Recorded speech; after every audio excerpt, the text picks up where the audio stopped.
when you ran out the healthy arms, you ran out of really healthy. They had great arms, but they ran out. It's called sports. It's called baseball in particular, and pitchers, I guess you could say, in really particular.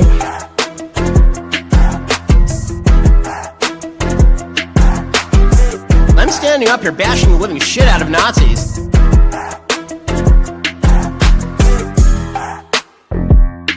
Builds the wall the way he built Trump Towers, he'll be using illegal immigrant labor to do it.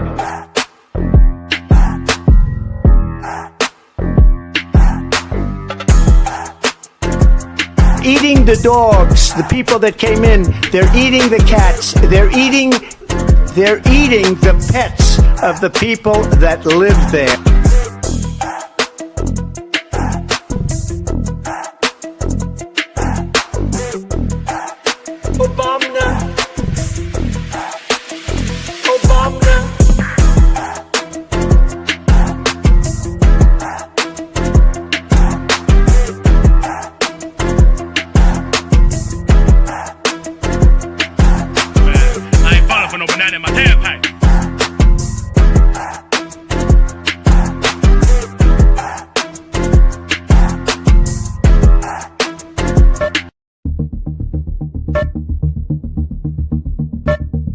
All right, let's fucking go, guys. Hit that like button. I appreciate you being here. You're watching Blunt Politics with Boston Brian.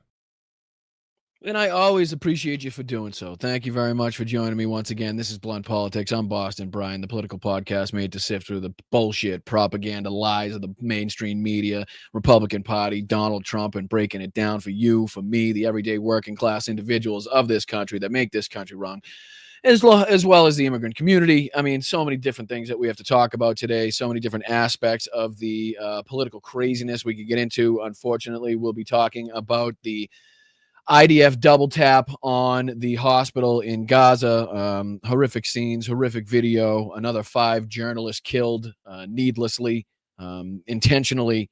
So I appreciate you for joining me. It is Tuesday, August 26th, 2025. Another question we got to answer is Donald Trump dying? Like, what the fuck is going? Donald Trump is literally like falling apart. He's like, he's becoming decrepit in front of our faces. He really is. His hands are turned purple. He's trying to cover it with makeup. Doesn't seem to be working. If anything, the makeup is actually drawing more attention to his hands and more attention to the fact that the man's got bruises all over the place for weird reasons. What else are we going to be talking about? J.B. Pritzker fires back. Trump once again violating the First Amendment by making flag burning illegal.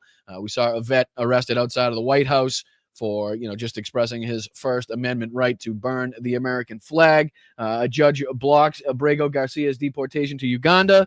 We also have a lot to announce as far as guests coming up on the show in the next week or so. It's going to be a big week. So Jesse Dollimore is going to be joining us Wednesday night. And then we got Chris Cluey, ex-NFL player, going for an assembly seat here in Orange County. I don't know. You've probably seen the video of him making his badass speech. I'm not sure if it was at like a town council meeting or some sort of town hall meeting where he got to stand up and express his piece. So we'll be having him on the show Sunday. And then next Tuesday, we'll be joined by none other than Mike Fanone, from the January 6th riot at the Capitol.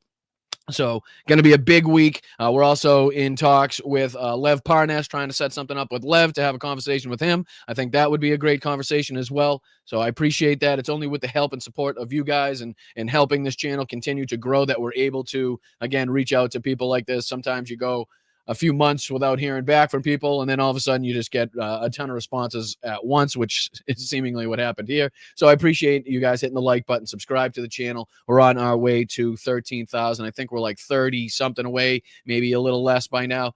But if we could get there and continue the run, then I think it would make it easier and easier to continue to get good guests on the show. And I appreciate everybody for taking the time out of their busy schedule and busy days to join, again, the little show that could here at Blunt Politics. So make sure you're hitting the like button. Thank you, mods. Thank you, everybody in the chat, for continuously coming back show after show after show to support. And I appreciate you guys for doing so. So, Rox, thank you so much for your services. I really do appreciate you. Are you fighting alone in the woods today? Are you fighting alone? Well, I know you can do it. I know you can handle it, and I know you'll have some backup in not too long. So I appreciate you, Rocks. Thank you, Norma. Thank you, Nicholas. What up, Jin? What up, Yakov? What up, El Rondo? Hi, Evie's aunt. How are you? What up, Kev? What up, Cadillac? What's going on, guys? I appreciate you very much. Thank you so much. Let's talk about just a little bit of what we'll be covering today. Let me see if I can bring you in on a little bit of the craziness. Let me see. This was this one right here. Bring this, put this on the screen. Unfortunately, we got to put this up. Take that off. This is a CNN video breaking down Israel's what they're calling a double tap, which is, again, if anybody doesn't know, where they strike a building or some site. They wait for people to congregate, thus trying to help the people that were just involved in the first strike, either there to try to take pictures as a journalist or to help as a medic, to evacuate people, whatever it may be. And then they use that opportunity while there are more people on the site to then again strike the site again to create more carnage, more damage. CNN's got a video breaking it down. We'll be once again talking about our girl over at the UN Special Rapporteur, Francesca Albanese, had a post on Twitter about this whole incident. We'll be talking once again about the United States blocking Ukraine from striking deep inside of Russia, which again goes to show where they stand. We'll be looking at the PBD dickheads. They got something to say about Ukraine and Russia and Volodymyr Zelensky in the peace deal. So I wanted to hear what they had to say. Sean Hannity, we'll be taking a look at fucking, dickless Sean Hannity over here. And then we'll be taking a look at Tim Waltz got something to say. We got a lot to cover. I know Donald Trump was also speaking this morning. I'm not sure if he's still going or what. I think he was having a cabinet meeting or some bullshit. Once again, saying that the United States needs a dictator. Not saying that he is a dictator, but saying that the United States could use one, and that's what they're looking for. I think it's the second day in a row now that he's brought up, the fact that he's very willing to be a dictator if that's what the American people want. So, again, all of that to get to, hopefully a little bit more, depending on how much time we have. I appreciate you for joining me. Hit that like button. Subscribe to the channel. Again, we're on our way to 15K. Really close to 13. Really close to 13. So if you could share it out, help us out just a little bit. A lot of ways to help the channel financially if you're in the position to do so. If you're not, don't worry about it. A ton of ways that are free to help the channel. Like I said, like, share, subscribe. Get it out there any way you could possibly do so on the social medias. And then, again, if you're in the position to do so, there's a Venmo up in the corner here just above my head. You can take a picture with your phone. Takes you right to the Venmo. Send a buck or two. Bust a buck. Try your luck and support independent media. You can become a channel member for $2.99. Just underneath me, there's Patreons for as little as $5 a month at patreon.com/Boston Brian. You can send a super sticker, super chat. I recognize your milestones. Ton of different ways. I appreciate every single way that you guys contribute to the show. Every single one of them is meaningful. Every single way is just as powerful in going and goes a long way in helping this channel. So I appreciate it. What do you guys think we should get into first? Let's take a look at this. Obviously, I'm going to put this on the screen for you here. This was just another horrific scene that just continues to illustrate the ongoing carelessness, the ongoing and active genocide being perpetrated by the IDF, being perpetrated by the Israeli government upon the Palestinian people. We've heard them in recent days talk about opening. Oh, thank you, Slacks. Hold on. Let me see here. We got Wayne gifting 10 memberships. Thank you so much, Wayne. And thank you so much, Slacks. Love right back to you, all my fellow Bryantologists. Thank in advance for all your greetings. Absolutely, Slacks. And thank you so much for your continued support. And that goes for you too, Wayno. Appreciate you. Thank you so much, guys. Appreciate you. It's a big tag. Big double team right there. One with Bobby Slacks coming in with the big $5 and then Wayne coming in with the 10 gifted. What more could you ask for? I appreciate that. Thank you so much. But yeah, this was it. Just what else do you want? What else can you fucking show people? What else do you want to show people? And then, like I should probably say that, viewer discretion is advised. This is for educational and informational purposes only. This is a breaking news story. This is a current and geopolitical news event that is being covered by the mainstream media, which I am then covering here on my show. So please, if anybody has an issue with it, I do apologize, but I do find it very important for us to cover. Let me see if I can make this a little bigger on the screen. And I want to start this from the beginning, if I can start it from the beginning. Hold on. My apologies. I'm going to start this over. I'm just going to go back and refresh. For some reason, CNN's weird. Once you start the video, it doesn't let you... Oh, that's not doing it either. Come on. Oh, my goodness. Now I got to go back and find it all over again. There you go. Sorry. Sometimes CNN just does that. Now they get, not only do you have to pay for the fucking news now, which I'm sure this is probably has something to do with. The first strike on the Nasser hospital complex. This is again about the recent strike, the double tap, they're calling it, on the Gaza hospital. And again, we have to be really fucking careful on how we're describing this. I think it's very easy to just continuously say, striking a hospital, striking a hospital, striking a hospital. But again, we have to emphasize and spotlight and highlight the fact that this hospital was just a fucking shell at this point, right? This was just already had been obliterated by the IDF, by Israel. So, I mean, let's put this in perspective, really. And this is just a short video from CNN, 3 minutes, 27 seconds, just kind of giving you the brief outline of what happened. And the destruction caused, again, by this double tap where Israel struck the hospital. People congregated to help, peel people away from the rubble, help survivors. And then it was then struck again to cause even more chaos, even more damage, and kill even more people. So thank you very much for joining us. This is very important for us to cover. So make sure you guys hit that like button, subscribe to the channel, because we're continuously covering shit like this on Blunt Politics because of the importance, because of how how we see it, as how important we see it on the world stage to cover this stuff. So hit that like button. I appreciate you guys. Complex on Monday morning hit the 4th floor of the building, according to the Palestinian Ministry of Health. It was at that point that journalists, emergency workers, and hospital staff responded to that initial strike. And minutes later, a second Israeli strike hit the hospital.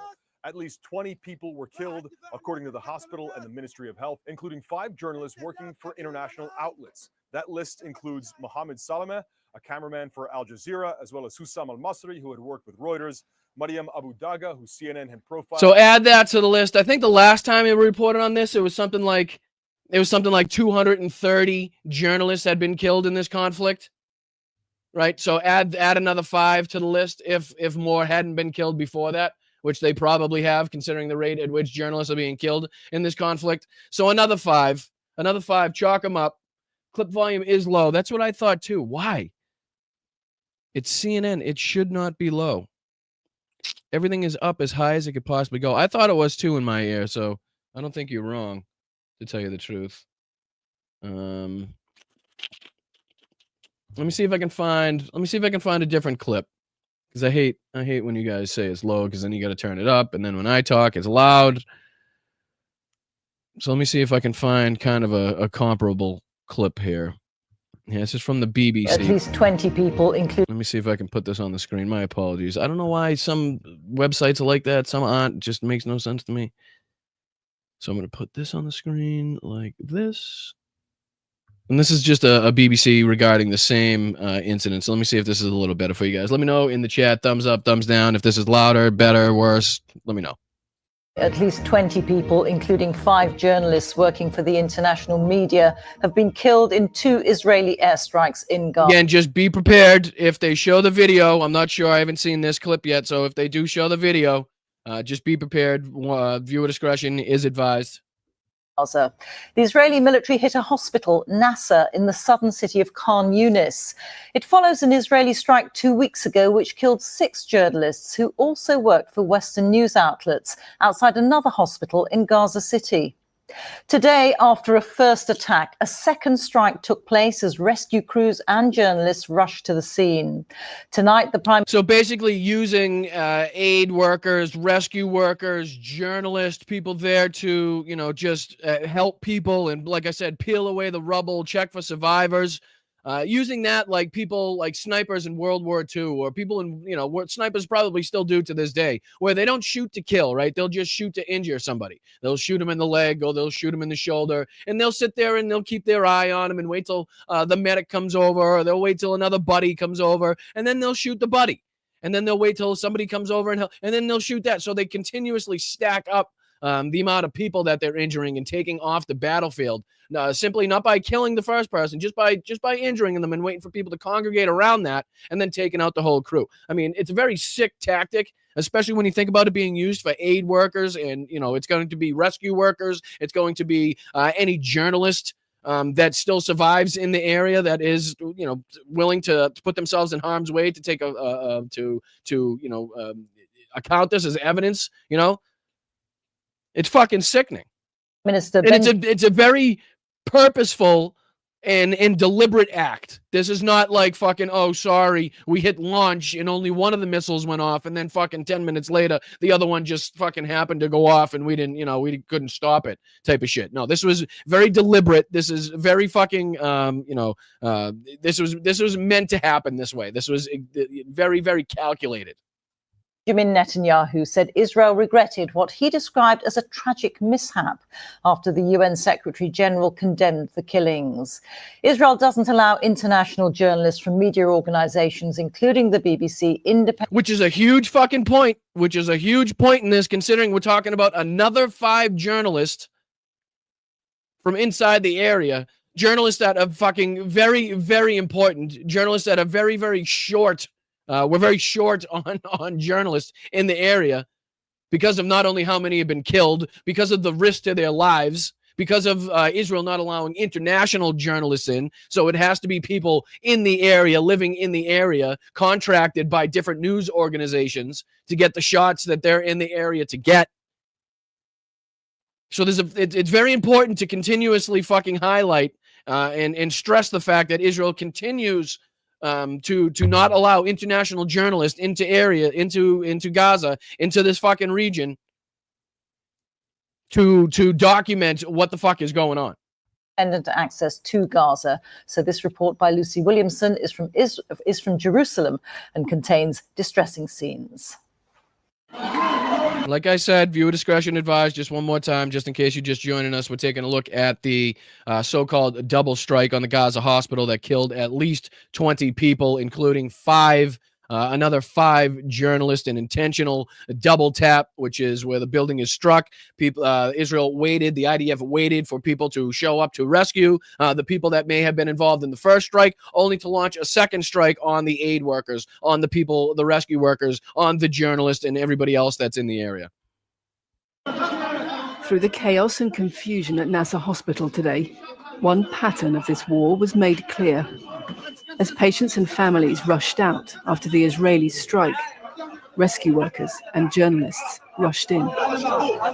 On the eastern this is staircase, just before. I just want to make this clear. This is you're seeing a victim of the first strike in front of you under the sheet. You're seeing the aid workers, the rescue workers here after the first strike. You can see the crowd outside of the hospital. How many people have congregated outside? You see the fire truck. You see the amount of people there, and then this is where the second strike takes place. they carried the dead and injured past the equipment of Reuters cameraman Hussam al-Masri, killed while filming from the roof. That was the first strike. Then this. Another blast ripping through the building while they worked. On the ground, this Palestinian cameraman keeps filming. They killed the people, he shouts. They're targeting the people as the crowd surges past him. On the staircase above, the dazed movements of survivors amid the dust and dead. Seconds before, an anguished medic held up his colleague's bloodied coat. He survived, but 20 others were killed, including 4 more journalists. What we saw there is scenes that. So one journalist in the first strike, 4 more in the second strike, 20. I think there was said in the chat even more than 20, but at least 20 people killed altogether in this just fucking horrendous act. I will never forget. We've seen a lot here in the year and a half that I've been here, and the almost 2 years of this catastrophe, and it just gets worse and worse. Without anything, without any prior warning, the area was targeted not just once, but twice. Médecins Sans Frontières described the strikes as horrendous, accusing Israel of attacking healthcare workers and journalists with impunity. Israel's army said it was investigating a strike in the area of Nasser Hospital, that it regretted any harm to uninvolved individuals and did not target journalists as such. We are operating in an extremely complex reality. Hamas terrorists deliberately use civilian infrastructure, including hospitals, as shields. I'm so fucking tired of this bullshit too, and I think everybody else is.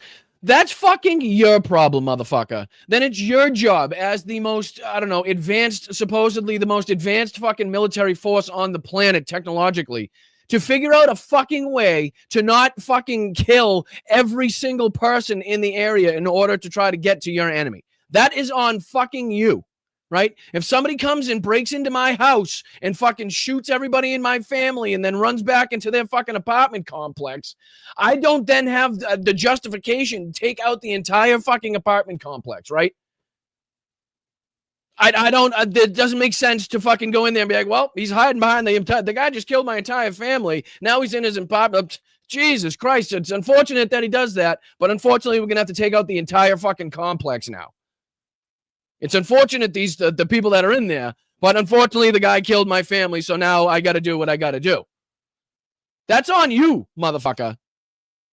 Nor have I said, like we said in the last show, nor have we been shown this overwhelming evidence.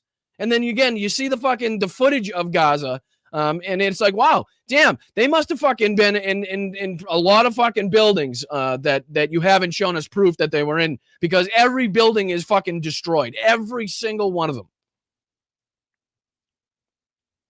And these motherfuckers continue to justify their actions with this human shield bullshit. As if that's supposed to be, oh, okay, you know what, you're right. You know, I guess these fucking, the killing of the babies and the starving of the fucking women and children, blowing them up, you know, I guess that's justified then. I guess you have no other recourse. You guys are so fucking incapable of coming up with another fucking, policy, another way, another action, that it's just fucking bombs away and just indiscriminately kill whoever the fuck you want. They have even operated from the Nasser hospital itself. For a moment today, journalists in Khan Yunis put down their cameras and picked up the bodies of their colleagues. Those still left to witness this conflict and treat its victims are bracing for Israel's next offensive.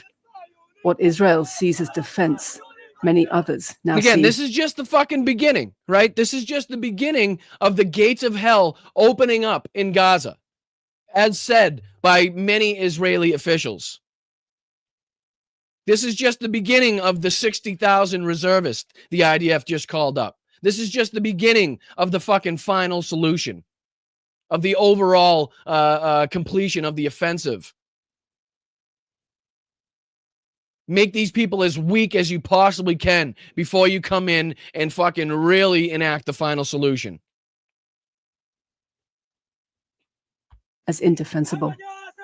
And yes, I'm being fucking very fucking deliberate with my rhetoric. I'm being very deliberate with the words that I'm choosing to use, just in case you're wondering. We can speak to Lucy in Jerusalem now. And then this reminds me, how many times did we talk about this, right? I forget even when the first time. This is Francesca Albanese. When was the first time? Let me see here. UN special. Remember that clip that we showed? I don't even know how many months ago now. Let me see if I can pull it up here. I just want to see the date. I won't subject you.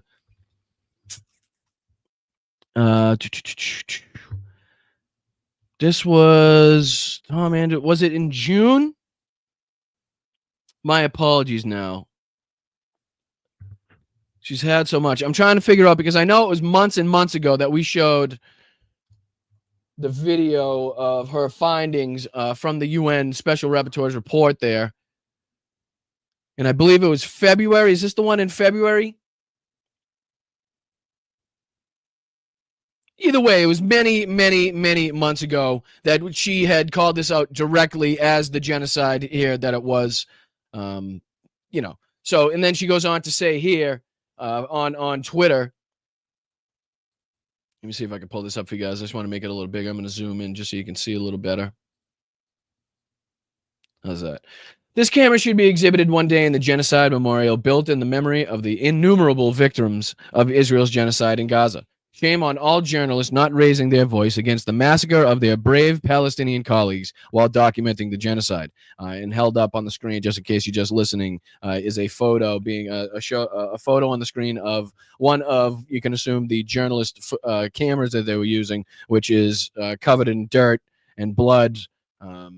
Definitely, you can tell it was recovered by the scene. She goes on to say, and if Israel destroys it, this picture of it will be collected and displayed in the memorial. No Palestinian martyr in this genocide will be forgotten, no matter how long it takes to stop it. So, let me see. I'm definitely I'm really. Which one did she say? She's come out with a lot of videos. Let me see if this is it here, because and people have been posting at different times, so you can't go by the date that it was posted. Let me see if I can just get a short clip of what she was talking about here.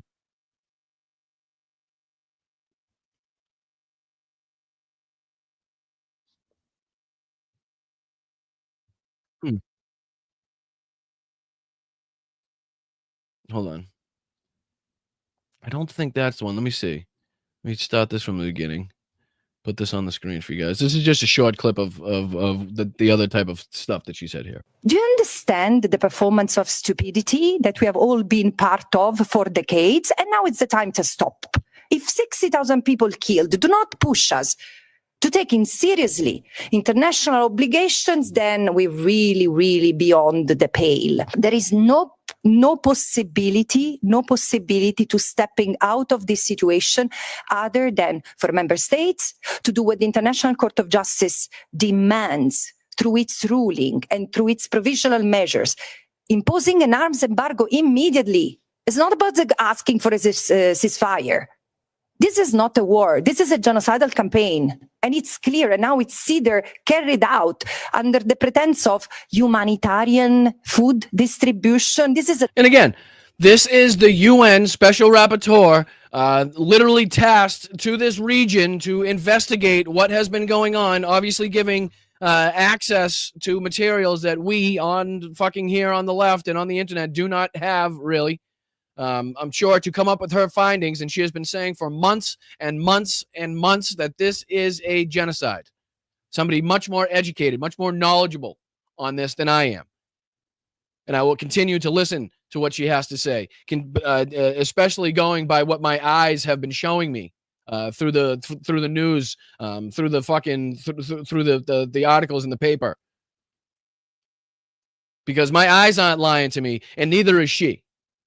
And this brings me to this video that I saw here on Sky News of the Israeli diplomat response to famine declaration in Gaza City. And this just goes to show, again, the callous nature, the willingness they have to obfuscate, the willingness they have to deny what they're undertaking when it's literally blatant right in front of everybody's face, and has been for months and months and months on end. And it's only gotten worse and worse and worse. So let me see. I'll speed this up a little bit. And again, we don't have to go through the whole thing. I'm sure we can get the point that we're trying to make in just a few minutes of this clip. But this is an Israeli diplomat on with Sky News. This is 4 days ago. He's questioned about the ongoing famine that has been by a multitude of different humanitarian rights organizations, human rights watch groups, like. That is what's happening, and it is being perpetrated by Israel, by the government of Israel and the IDF. The settlers over there, that's exactly what they're trying to undertake. That is their mission. That is their goal. And let's listen to what this guy has to say and call out a little bit of his bullshit here. Oops, sorry, my apologies. Evening. You heard what. Let's bring in Danny Ayalon, Israeli diplomat. Good to see you this evening. You heard what Tom Fletcher had to say just then. UK Foreign Secretary David Lammy, he's described this declaration of famine in Gaza City as utterly horrifying, also accusing the Israeli government of causing a man-made catastrophe. What's your response? I'll tell you, Jonathan, I have some difficulties to sympathize with this dramatic cause. Right off the bat, first thing he says is he has trouble sympathizing with these dramatic calls, with the famine, with the plight of the Palestinian people. You have trouble sympathizing with that? I mean, regardless of what you feel like you're righteous in undertaking, wouldn't the human side of you regardless, still feel bad? Still, wouldn't you still find some humanity in what you're seeing? Wouldn't that still tear at your fucking heartstrings? The fact that this, like, you feel it must be done, but shouldn't you still have those fucking? No, you can't even get that through his fucking thick skin. He can't even fucking get that through. They have trouble, and there was a woman on with James O'Brien. Surprisingly, Piers Morgan has done some pretty good work in this field in questioning, fucking Israeli lawyers, Israeli ambassadors, Israeli spokespeople. He's done a very good job at pushing back and calling them out. But this is just the latest example of one of these fucking heartless pieces of shit to go on and try to A, justify what they're doing, and B, deny what they're doing. So again, try to get that through your minds. They're at the same time, they're not denying what they're doing. They're also justifying what they're doing. So again, makes no sense, but that's what they've tried to get through. For two reasons. First, we have not seen these dramatic calls when we had much worse famine, whether it was in Sudan or in Syria or anywhere else. Right. So do you see what he's saying? So because there's been, by opinion, you can say worse famines, or you can say by fact worse famines, you can say by number worse famines, by percentage, whatever you want to call it. Because there's other places that have struggles and have gone through famines, it's ridiculous for us to call out the ongoing man-made fucking Israel-caused famine of the Palestinian people. So see how that works? We're not allowed to call this one out, because in other places of the world, there's also famine going on. So it's ridiculous for people to call that out. If you're going to call it out, call it all out. Okay, so we're calling it all out. Now, how does that change your comeback? How does that change your stance? We're now calling it all out. All the famine in the world has to stop, especially the man-made, fucking purposely perpetrated famine that you have now thrown on the Palestinian people, right? So does that change anything of what you have to say? Oh, no, it doesn't? Okay. When it comes to Hamas or the Palestinians, we see the whole world coming and pouncing on Israel. Now, I do not deny that. Who the fuck else are they going to pounce on, motherfucker? Who the fuck are we supposed to pounce on? Who's causing this? Who's perpetrating this? Whose settlers are standing and sitting in front of fucking aid trucks, not allowing them to come in? Whose fucking military force is shooting their own hostages and picking off people at humanitarian fucking aid sites, as they want us to call them? Who's doing that? Who just double tapped a hospital, killing 5 journalists and 20 more than 20 people? Who did that? Who are we supposed to be mad at? Situation in Gaza is very severe. Also, it has to be noted that the responsible for this situation is Hamas. And I don't want to recall again the 7th of October and everything that since happened then. I'm going to go ahead and say it wasn't Hamas that, again, just double tapped that hospital, killing another 5 journalists and over 20 people. I'm going to go out on a limb and say it wasn't Hamas that just did that, considering Israel has already apologized and taken credit and said it was a mistake. Like fucking add that to the list of the other mistakes that they have and haven't been fucking held to account for. Right? There's a video. I'll see if I can pull it up while this is playing. There's an old clip. That's not even old, but a clip of James O'Brien talking about a cell phone that was found in the pocket of, remember when I believe it was the aid workers were shot off the road in the ambulances, the clearly marked ambulances. It was at night. They had the lights on, clearly marked, right? And they were shot off the road, and then they were picked off by the IDF. It was a huge fucking story. They said they were, the IDF and Israel gave some piss poor fucking excuse, as they usually do. Little did they know that a cell phone was going to be found in one of the pockets of the victims that had footage of what happened, that showed the actual events of what happened. The people with their lights on, clearly marked, not driving erratically, being fucking systematically taken out by the IDF. In the end, you put that with the lies that we were told by Israel and the IDF that came from that situation. Same thing with like the Hell's Kitchen, the World Central Kitchen workers. I mean, add that to the fucking, there's a long fucking list. I mean, you take a look at the number of journalists, you take a look at the number of fucking aid workers and human rights organization volunteers that have been killed here accidentally by the IDF, their own hostages shot by the IDF. But there is also some objective, I would say, characteristic that has been missing here. And again, because pair that with the reports that Israel has been paying groups inside of Hamas to steal aid trucks, so that can be highlighted by the Israeli press, by the Israeli media, to further substantiate or corroborate their bullshit argument that it's not Israel, but really it's Hamas that's denying all of their people access to this food. All those reports coming out of Gaza, we did not see those people in Gaza itself. So what do? They rely on Hamas information. And we know that Hamas information... And this is what they do. They don't allow international journalists in. They don't allow international media in. So who are we forced to rely on? The independent journalist hired by media organizations that live in the area, which ultimately Israel says every single fucking one of them has a direct link to Hamas somehow. After, hearing nothing about that, all of a sudden they killed these journalists, and then it's found out that they did murder these journalists, and then all of a sudden the journalists had direct ties to Hamas some way, somehow, every single fucking time.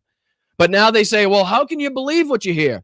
You can't believe what you hear. There's no international... Well, why is there no international press to report on and corroborate and confirm or deny what the fuck is going on? Because you guys don't allow them in. So that you have this ongoing bullshit talking point to say, well, you can't believe the Gaza Health Ministry... That's the only way that's the only numbers coming out is from them. So you can't believe it. Well, guess what? Let the international press in and we'll fucking solve that problem real quick. Is at fault, if not downright a lie. And this is thank why... you guys so much to everybody that's contributing. Again, on the bottom line there, the bottom ticker is patreon.com/BostonBrian. For as little as $5 a month, you can become a Patreon member. For as little as $3 a month, well, $2.99, you become a channel member here on YouTube. It goes a long way. You can also gift memberships. There's super chats, super stickers. Even $1 goes a long way, guys. Literally a single dollar from everybody in the chat would go a long, long way. There's Venmo up in the corner. Take a picture, bust a buck, try your luck, support some independent media. I sell you nothing, no ad revenue, nothing behind a paywall. This is really and truly independent media the way that it's supposed to be done, and I hope to continue that. But that's only with the help and generosity of you guys here. So please hit that like button at the very least. I appreciate you guys. Israel came out with a counter report which shows quite a different situation. Now, this is not to say... Now, here's where I think he pulls out the Donald Trump attempt at just scaring you with big numbers, right? So instead of talking about the percentage that crime has decreased in and around, say, Washington, D.C., or just in major cities in general, especially since the 1990s, instead of talking about the percentages, they'd rather talk about the total number of carjackings, total number of, fucking aggravated assaults, whatever it may be, because in a big city with a shitload of people, you'll get a high number, and that high number has a tendency to scare people, regardless if that high number is much lower than it was, say, 2, 3, 5, 10 years ago, right? So that's why Donald Trump in the White House, came out with that press release, the White House fact sheet or whatever the fuck they said, when everybody was correctly pointing out that crime on the whole statistically is down.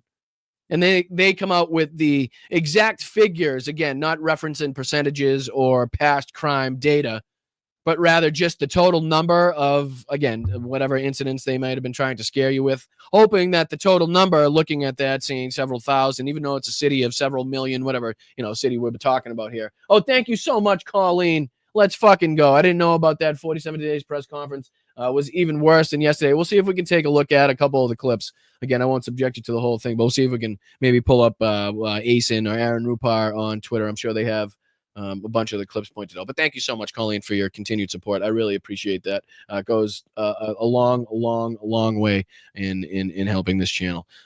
So what was I saying before?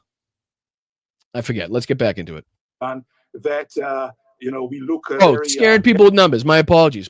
Scaring people with numbers. So I think here is where he's going to reference the total number, like the weight of food, the weight of aid that has been brought into Gaza, regardless of how factual or correct that number is. What he doesn't say is, regardless of how high that number is, what they need is substantially more, right? What is required is exponentially more. Like that huge number that you're talking about is nowhere near enough per person to have people survive in the amount of time that we're talking about. Never mind the fact that it's not distributed equitably, right? It's not distributed evenly especially with now the advent of airdrops in the area becoming more and more prevalent. You can't it's impossible to set up, equity when it comes to airdrops. First come, first serve. How much you grab, how much you can hold is how much you can take. If you just happen to be last on the scene, then that's fucking, too bad for you, Joe. But this is where he tries, I believe, to try to just scare people with the number and try to impress people with the number. But I want you to actually realize in your brain, what I want you to ask yourself is that enough? Right? Doesn't matter the number you see. You could say it's 10 trillion pounds of aid. But if they really need fucking 400 billion, 400 trillion pounds of aid, just obviously a hypothetical made up fucking number just to exaggerate and emphasize what I'm talking about, then it doesn't fucking matter, right? If you're putting in 1 million pounds of aid, but they need 1 billion, then we still have a fucking huge problem. So that's why I don't want you to get wrapped up and sucked up in, well, it does sound like they've dropped it. Well, guess what? They've also disallowed. They've also allowed a shitload to rot. Carelessly or callously at what's happening in Gaza. We really feel for the people of Gaza, but we also feel for our own protection. And this is why I think the responsibility is for Hamas. And this is why we very much like to see an end of it and the end of Hamas regime. Can I just ask you guys a question? I'm just curious, and this is no shade thrown on anybody who gets this wrong, and no praise on anybody that gets this right. But if I was to ask you, how many people were killed on October 7th? Just general question. And I just want to kind of illustrate, or at least, question, try to give an example of the power of propaganda, the power of the media. How many people were killed on October 7th? If you were asked right now, hey, how many people were killed? Susie says 1,200. Peter says 1,500. And again, no shade drawn and for wrong answers. None whatsoever. Mama Brooke says a little over 1,000. Nick says 300. Alvin says 1,000 plus. 1,500 from Trina. 1,200 from one of our great mods, Adam. What's up, Adam? 1,400, 700. Under 500 from Tom. So Tom and Nick are the closest so far. So I believe the total number is something around 374 people killed. That original number of whatever it was, 1,500, was revised down to 1,200, which was then further revised down. I think now the final number was somewhere around 374. Now, does that surprise some of you?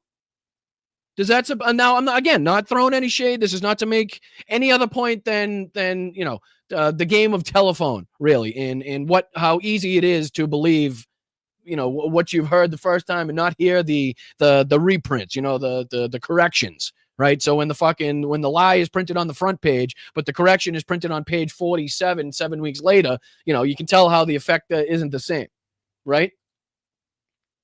Yes, excuse me. I apologize, Rachel. You're right. Excuse me. My apologies. Is Israelis only, I was saying. My apologies. That I should have specified. You're 100% right, Rach. That's my bad. So I just wanted to point that out. No. Again, guesses. That's what I was asking for, moms. That's what I was asking for.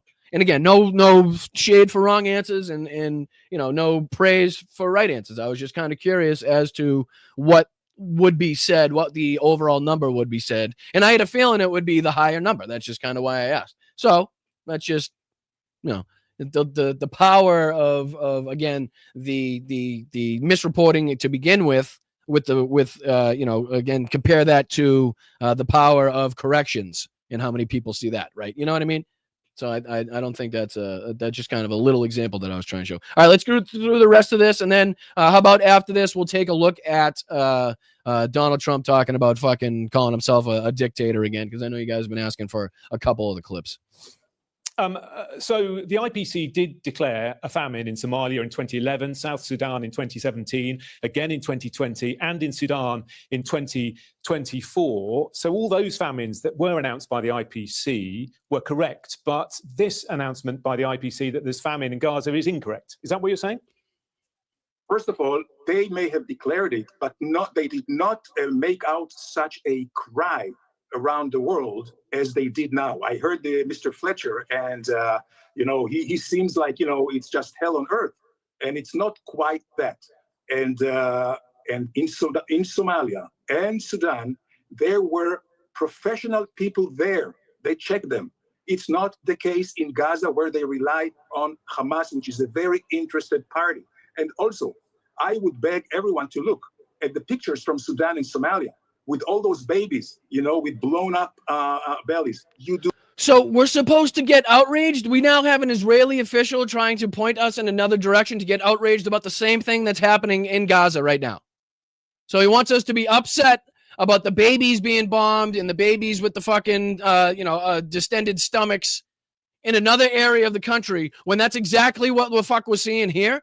Like, tell me how that makes sense. How do you get that through your fucking thick skull? Right? How do you get that through your fucking thick skull? So you can't be mad at us for, again, enacting and engaging and perpetrating in the same thing that I want you to be pissed off about that's happening in another region of the world. Make that fucking make sense. Do not see this in Gaza, and those in Gaza who have died did not necessarily die of famine because they had prior conditions. Let me just put a couple of things to you. The IPC has asked Israel to allow better surveys since December 2023, but Israel isn't allowing full humanitarian data collection. Independent journalists aren't allowed into Gaza either to witness it with our own eyes. But what we can do is speak to people who are in Gaza, people like Tess Ingram from UNICEF. She says it's the worst case of famine she's ever seen. She's met a little girl called Noor, born healthy at 4 kilograms, now at 14 months weighs just 5 kilograms, half of what she would weigh. These are people who are witnessing on a daily basis what is going on in Israel because the Israeli government won't allow independent journalists like us to do that for ourselves. Well, first of all, I do hope that journalists will be able to go into Gaza. I can tell you that the Israeli press also is pushing very much on the IDF to go into Gaza. Of course, there is always the issue of security and other things, but I hope that this will be corrected, because I believe that once international press will be in and check individual cases, and again, there are... Now, this is the guy, again, telling us that his country is not allowing international journalists in to corroborate or confirm or deny these reports. Now he's hoping that they're he's hoping that they're going to be allowed. Okay, so why doesn't your country allow them in then? If it would help so much, if it would make it so much easier to, again, corroborate, again, what we've been talking about here in the chat, what's going back and forth. And I've seen at least 14 different articles that I just looked up in the background saying 14 different numbers. So, again, believe what you want. It goes back and forth. I know it's been revised. That's what I do know. But, again, I can only go by what's being reported. But what's being reported is fucking convoluted and confused by the fact that we can't get accurate reporting on the fucking ground. And that just goes to show the fact that they're here, like, pressing upon the fact that we need international journalists in there at the same time as they're not allowing international journalists in there. Again, I don't understand how they can even fucking look themselves in the faces. And if I'm wrong on the number, then I take it on the chin. But I'm just going by what I've seen reported, and that's the only thing that I can go by. You know, I've seen many, a multitude of different numbers reported from that day. And again, some are a lot lower than were originally reported. Some are higher than what was originally reported. So you tell me what you believe and both the higher and the lower from reputable, so-called reputable sources. Individual cases which are horrifying. And again, and we all feel for that. But these are peculiar cases which do not actually represent the entire state of what's happening in. Now think of how ridiculous this is. On the left, on the right side of the screen, he's on screen right now talking about these individual cases that are being talked about as far as famine is concerned, not being representative of the bigger picture in Gaza. As on the left side of the screen, the other fucking third of the screen, the other 2/3 of the screen is being taken up by video, quite literally showing mass crowds of starving people with fucking metal containers trying to get any morsel of food and water they possibly can. I don't know if he can see that. I don't know if he knows that. But this is how shameless, and I do believe he can see it because I think he actually references at one point what they're showing on the screen. So I think he's very fucking aware of what they're showing. So just they're so shameless and soulless And they have the ability to go on and lie and look at you straight in the face and tell the most egregious lies while you're playing the evidence on the other side of the screen to go against what they're saying. We're hearing thousands. We're hearing thousands of people are malnourished and not getting the food they need. When will Israel allow the amount of aid in that is necessary? Well, if you look at the amount of food that has been coming into Gaza for the last 6 weeks, there cannot be 6 weeks. Okay. So now not only is he going to talk about just what's going on in the last 6 weeks, which this has been going on a lot fucking longer than 6 weeks, but here is where he talks about the amount, right? Instead of what is needed and required, he's going to talk about the amount. And thank you so much to, let me see, who was that on Venmo? I think it was Teague. Yeah, thank you so much. I appreciate that. Let me read it out. For coffee. Thank you so much. I appreciate that. I appreciate that. I really do. Let me see here. 736, including 38 children. So in total, 736 civilians. Mel sent me something here. Well, that's what I'm saying. So we got, so is it what they're saying? Is it what he's saying? The 364 were killed and many more were wounded while attending the Nova. What was the 364 that was said? 374 members of the security force, 369 civilians. So I'm sorry, I should have specified civilians. That's my apologies. Again, I should have specified civilians if that was the confusing part too. That was the confusing part. Maybe that was the part where I fucked up. So that's my apologies. But you can see the example I was trying to give is the same because the numbers continue to get exponentially bigger. The more people you'll ask, the more wide-ranging number that you'll get as far as that statistic is concerned. And what I'm trying to implore is the fact that we don't have an accurate count. We don't have a direct way to say, yes, look, this has been reported by 10 news agencies that are actually on the ground, doing on-the-ground reporting because they've been allowed in there. And their reporting is not gone through, by the IDF and special forces to see if it's true or not true. You know what I mean? Like that type of shit. So thank you, Mel. I appreciate that.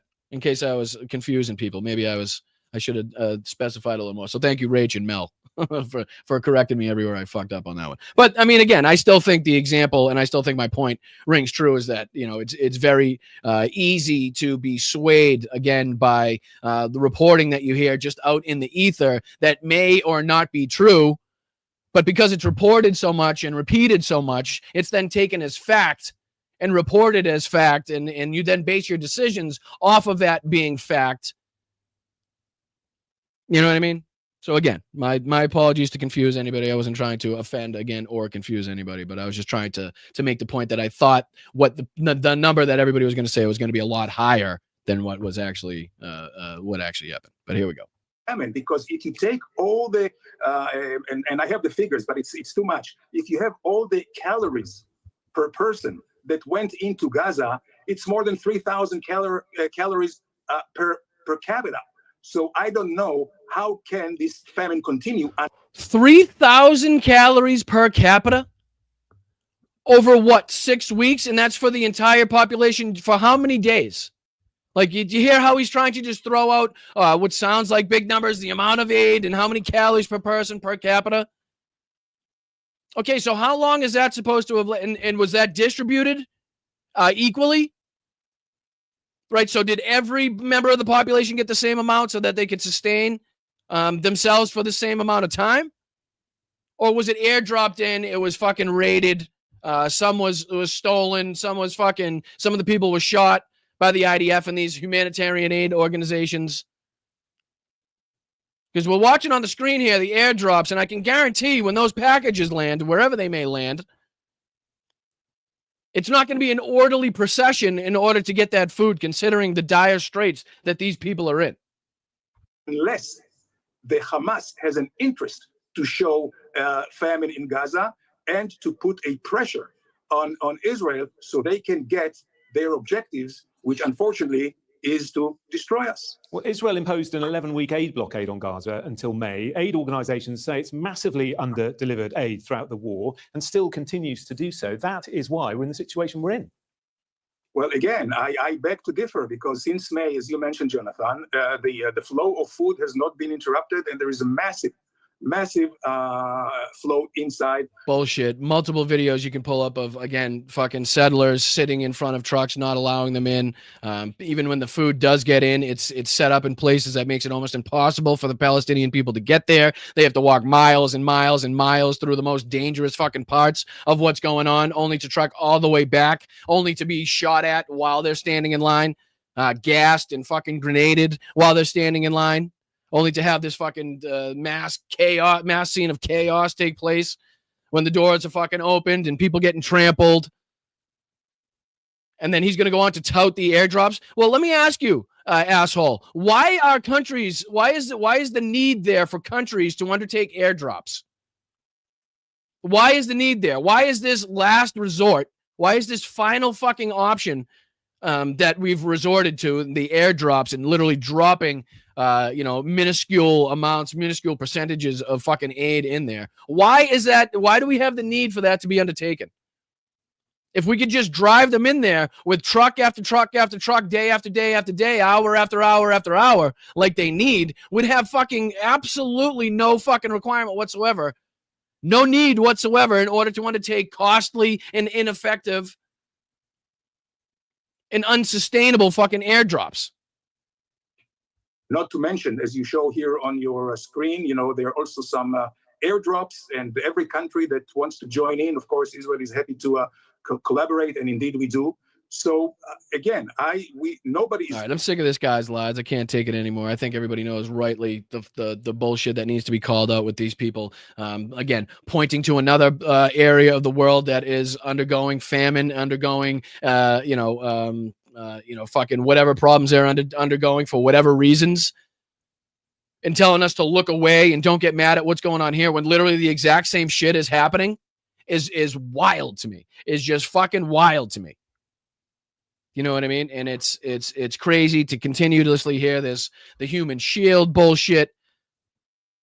Why doesn't this country take them? And why doesn't this country take them? And why doesn't this country take them?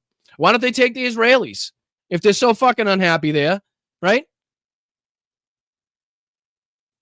Why is it on fucking? Do you think none of these fucking other countries have Palestinian people?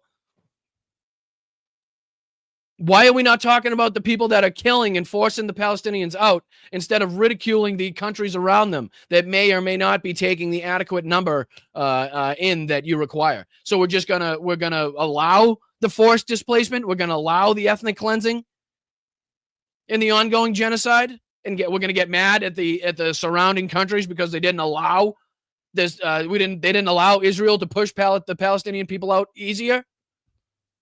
I mean, it's fucking crazy. It's fucking crazy.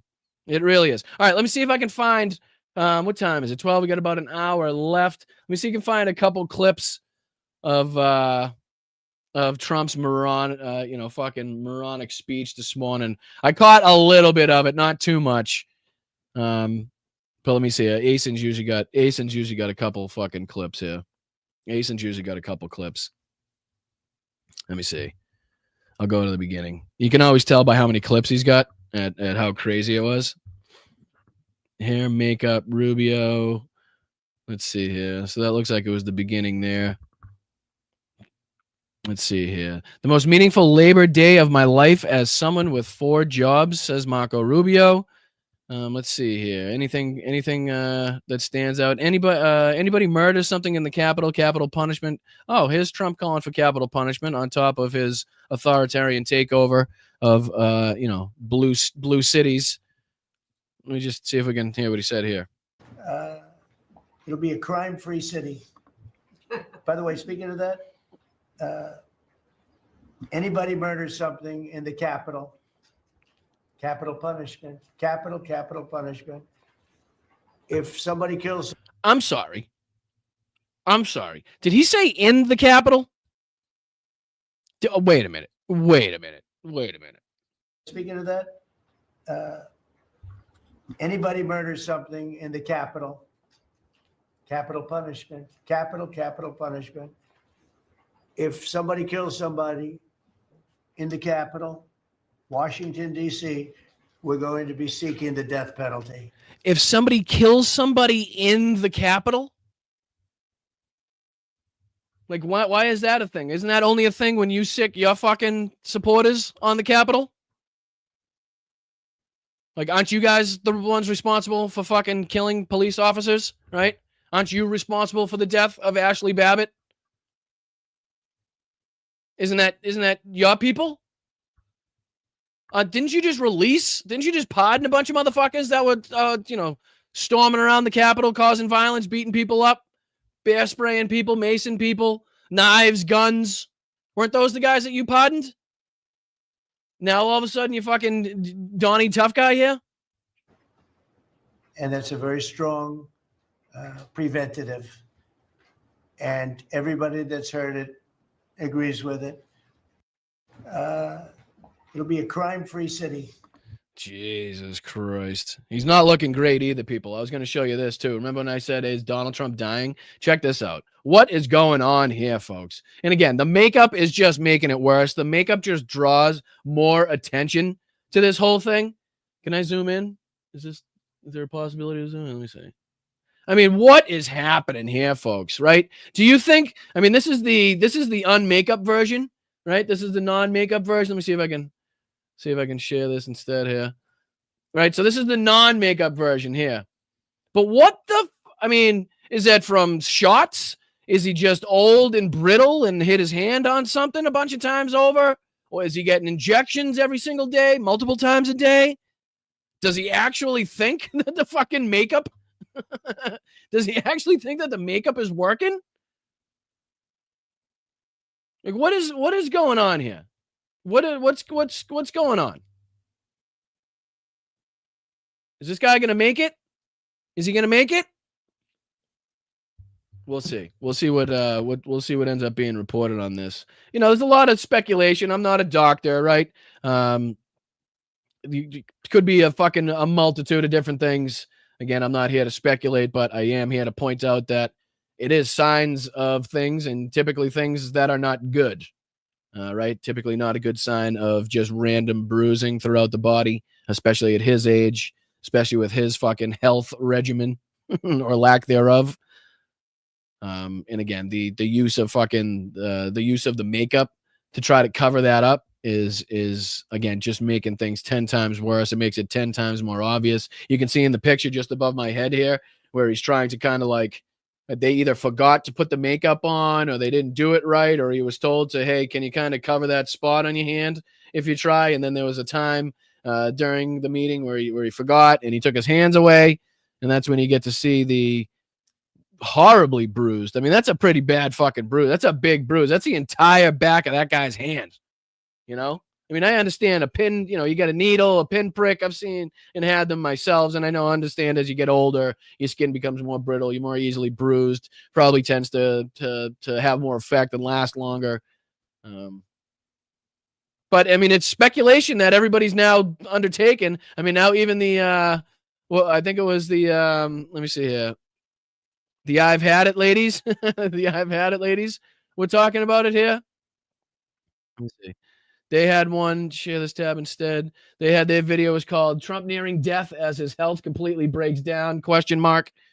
So clearly something that's being speculated, clearly something that's being talked about on the world stage. So what does this article actually say? I'm curious what this says. I don't think I saw this one. Donald Trump reveals bruised hand without makeup amid online speculation about his health. Was noticed in February, but chalked it up to Trump's frequent handshaking. What? From fucking vigorous handshaking.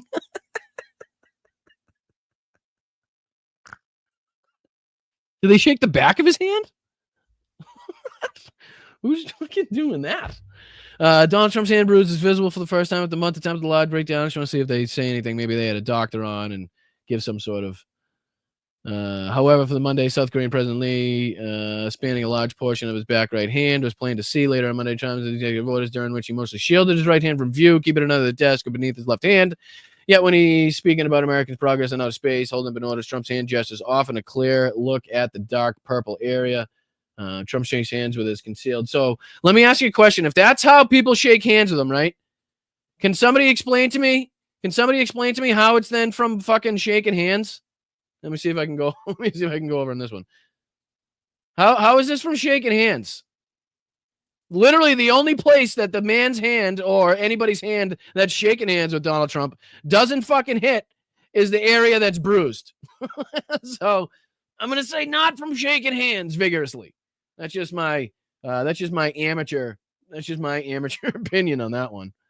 Let me see. Is there anything else that was speculated as far as health wise? Broader health in recent days, semiconductors, online internet popularity ranges from skin cancer to routine IV therapy for an undisclosed medical condition. Other suggestions could be related to Trump's recent July diagnosis of chronic venous insufficiency after he was spotted apparently with swollen ankles, which he continues to have. The White House has not addressed any further speculation about the bruising since offering its explanation. So, again, the questions continue. The ongoing questions remain about Donald Trump's health. What's going on? Is he receiving daily shots? If so, daily shots of what and why? Thank you so much, Nina. Appreciate that. Nina. Let's fucking go. $10 super sticker from Nina. Pretty cool one, too. That's a pretty cool fucking... Wait, is that your profile picture or a super sticker? Whatever it is, it's pretty cool. I appreciate that. Hal said this morning on Stephanie Miller's show that he needs a port. What's that mean? He needs a port? Oh, Donald Trump needs a port? What do you mean a port? Oh, profile pic. What do you mean a port? Hit me up on that one. What's that mean? Like a pic? Is that what you're talking about? A medical port. I'm a plumber. I don't follow. Luckily, I've never been in the position where I need one, I guess. Oh, I got you. All right. Well, fucking relax. Fuck Christ. I didn't fucking watch ER. I didn't watch General Hospital. I apologize. Fuck me. Everybody's a fucking surgeon now. Fucking relax. All right, let's see if was there any other events in this little shindig here from Donald Trump. I'll put this back on the screen so you guys can see what I'm checking out here. I want to check out the part where he called himself a dictator again.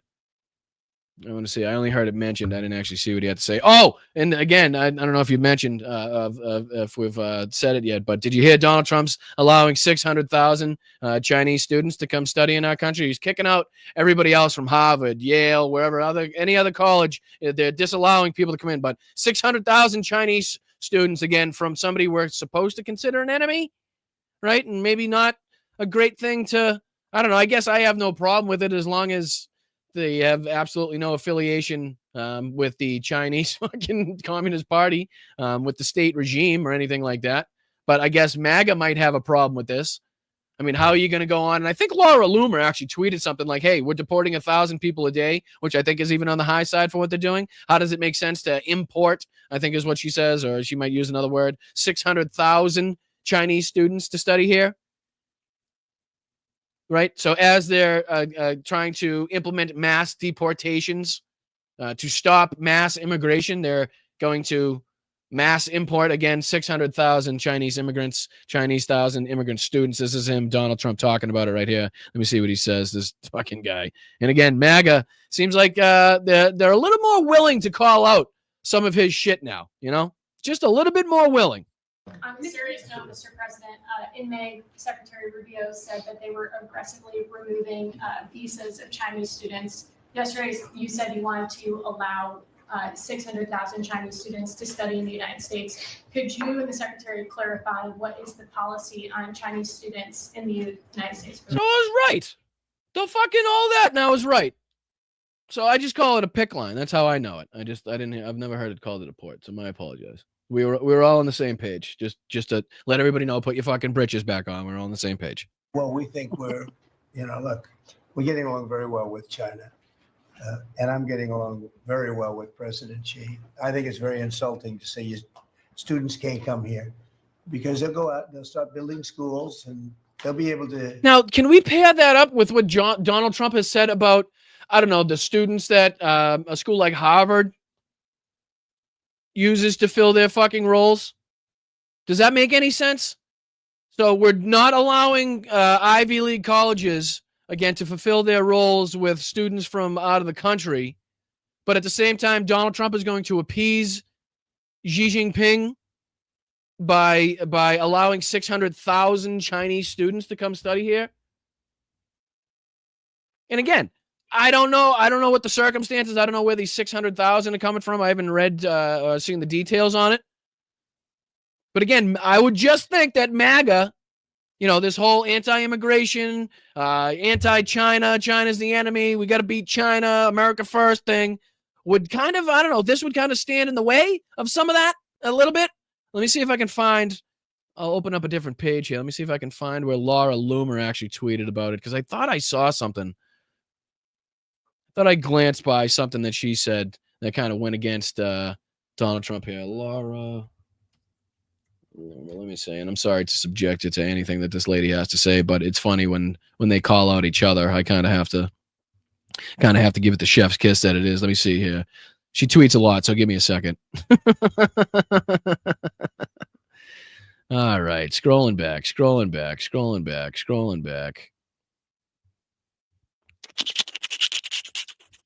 Laura Loomer, Jesus Christ, she fucking just never shuts the fuck up.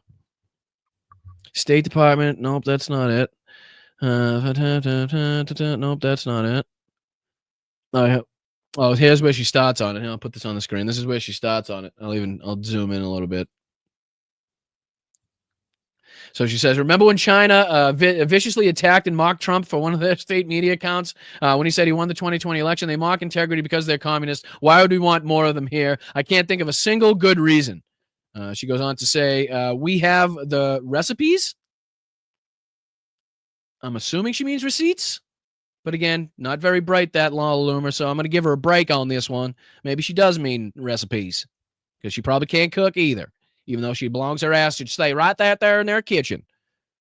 That's where she there belongs. Just go ahead and ask some of her supporters, ask some of her fans. That's where they'll say that she belongs, right there in the kitchen. She can't cook for shit. Gives a hell of a blowjob, though. Just ask Donald Trump. Oh, here we go. This is where she said, I didn't vote for Muslims and Chinese people to be imported to my country. Sorry, but these immigrants from communist countries and Sharia shitholes where a child blank is legalized don't make America great. Please don't make America China. MAGA doesn't want more immigrants.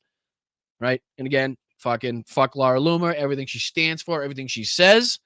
But again, it just seems like they're a little bit more willing nowadays to call out Donald Trump's bullshit, to call out his policies that they don't agree with, which I think is a good sign.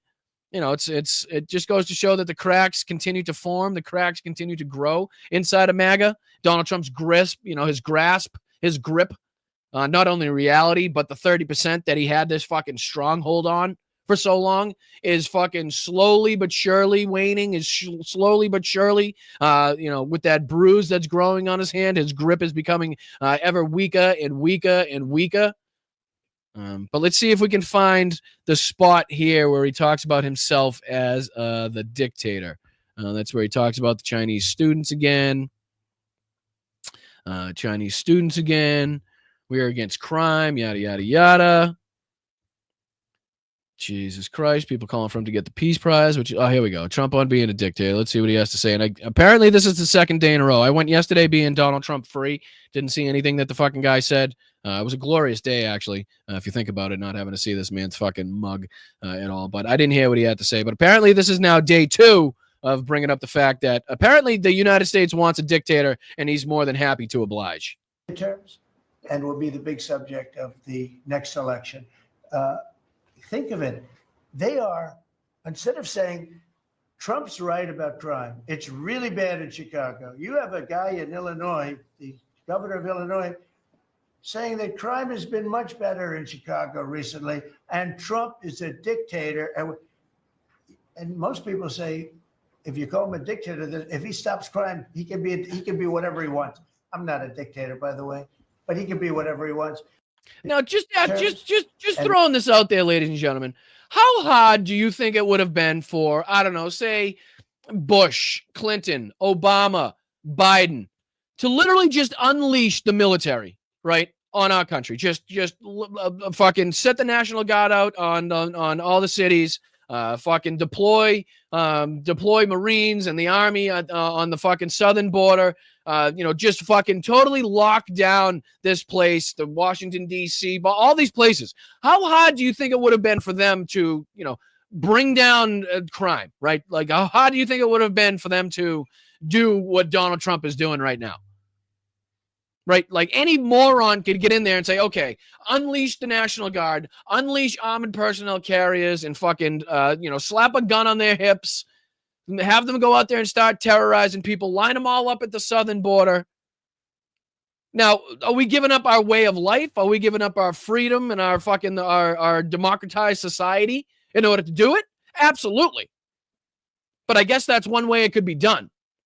I think the whole point of a leader is trying to find a way where we could mitigate and reduce crime as much as possible by while at the same time not trampling on people's rights, right? While not treading on people, while not unleashing the fucking military on our own citizens. Like, it would have been very fucking easy for anybody, any president, to just unleash the military on our country at a time where, say in the 90s, right? And not saying it didn't happen, but just think if it was, the entire military, the entirety of the fucking National Guard was deployed to every city, or the cities that they thought were bad cities, and then they touted how much crime was down. Meanwhile, everybody's locked in their homes. Nobody's fucking going out and eating. Everybody's terrorized and scared to go out. Immigrants are fleeing. People are being fucking taken from their homes and their jobs and their churches, ripped out of courtrooms. So I guess MAGA is just entirely willing to give up their freedom in order to see less black people on the street, less immigrants on the street, is I guess their ultimate goal. But it doesn't take a strong man. It doesn't take a good leader. It doesn't take somebody with great ideas and good policies and a good head on their shoulders to unleash what everybody knows would be a stopping force, which is why there's laws against unleashing that stopping force in our own fucking cities, on our own soil, because of the danger it poses. You're deploying National Guard troops with guns with 9mm on their hips, 9mm they can't use, knowing that accidental firings, knowing that blue on blue happens, thus increasing the probability of violence, thus increasing the probability of accidents, thus increasing the probability of retaliation, thus increasing the probability of chaos, simply by strapping a 9mm to the hips of the National Guard roaming around our cities now. And they can't even use them. What are they going to do? Shoot the fucking citizens they swore an oath to protect? What the fuck are we talking about? Who do they think? They didn't take an oath to Donald Trump. The German army, the Nazis, took an oath to Adolf Hitler. The U.S. military didn't take an oath to Donald Trump. They took an oath to the Constitution to uphold and defend that Constitution against all enemies, foreign and domestic. Using and going by the laws written by our forefathers, given to the military, given to the different powers given to the executive and legislative and judicial branch of our government. And nothing more, not overstepping those limits, not going around Congress like he plans to do on changing the name of the State Department to the Defense Department, right? He wants to go back to the War Room. He wants to go back to the War Department. The president of so-called peace wants to go back to the fucking War Department now, which would require Congress's approval. He's then asked, I believe, in this same meeting, whether or not he's going to seek Congress's approval. And he says, fuck it, we're just going to do it anyway. I think Congress will fucking agree to it. Which, again, you may not think is a big deal. But just goes to show the callous nature in which he fucking thinks about our laws in the Constitution in the guardrails that are set in place by it. He doesn't give a fuck what that says. He doesn't give a fuck about term limits. He doesn't give a shit if he's not allowed to run again. Why do you think they're trying to gerrymander the fuck out of this country right now? And he's talking about J.B. Pritzker here. And let me just see. Is there any more clips from this before we move on? Let me see. I'll put this back on the screen. We'll scroll through a little bit more, see if there's any other clips. If I were governor, Democrat governor, anybody, I would call up President Trump. I would say, President Trump, we need your help. Fuck off. We'll do the same thing in Chicago. So this is, again, Donald Trump, the president of the United States, threatening more military action in other cities, as we said he was going to do.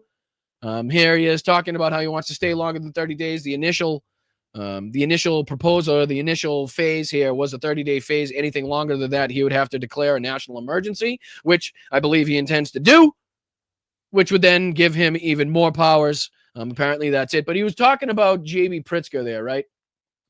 Let me just get rid of these, get rid of this. There was a part here that I want to bring up as well. See if I can share this on this screen instead. Put that up there.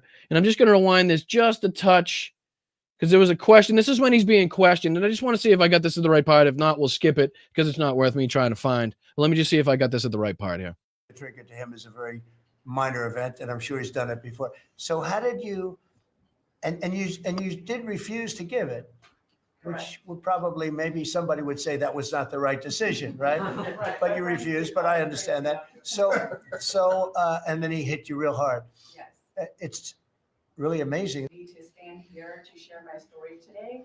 One, I'm very grateful for God for allowing me to still survive to this day, but also to Mr. President. Thank you for. All right. No, I'm not going to subject you to it, but he was being questioned. I was listening to a couple minutes of it, and it was just fucking heinously ridiculous. I have a dictator, but I'm not a dictator. Oh, here we go. I think I caught it. I'm going to rewind this just a couple seconds. This is where he goes on to further talk about himself being a dictator. There we go. Put this on the screen. I think I caught it just at the right minute. Oh, thank you, Sheldon. Thank you so much, buddy, for that one gifted sub. Make sure you're thanking, if you received that gifted sub, make sure you're thanking Sheldon. Big help in that community. Big help. Big support. So thank you, Sheldon. Thank you, everybody else, for the kind contributions. Like I said, even $1 goes a long way, whether it be on Venmo, PayPal, Super Chat, goes a long way. Just think if everybody sent in $1 right now, how far that would go. And if we continue that up show after show, we could really make this something. Again, I really appreciate you guys for tuning in. I'm excited about, Jesse Dollimore and Chris Cluey coming up. Where we got Michael Fanone. We'll be talking to hopefully Lev Parnas. So hopefully we got some fucking excitement coming up. We got some action.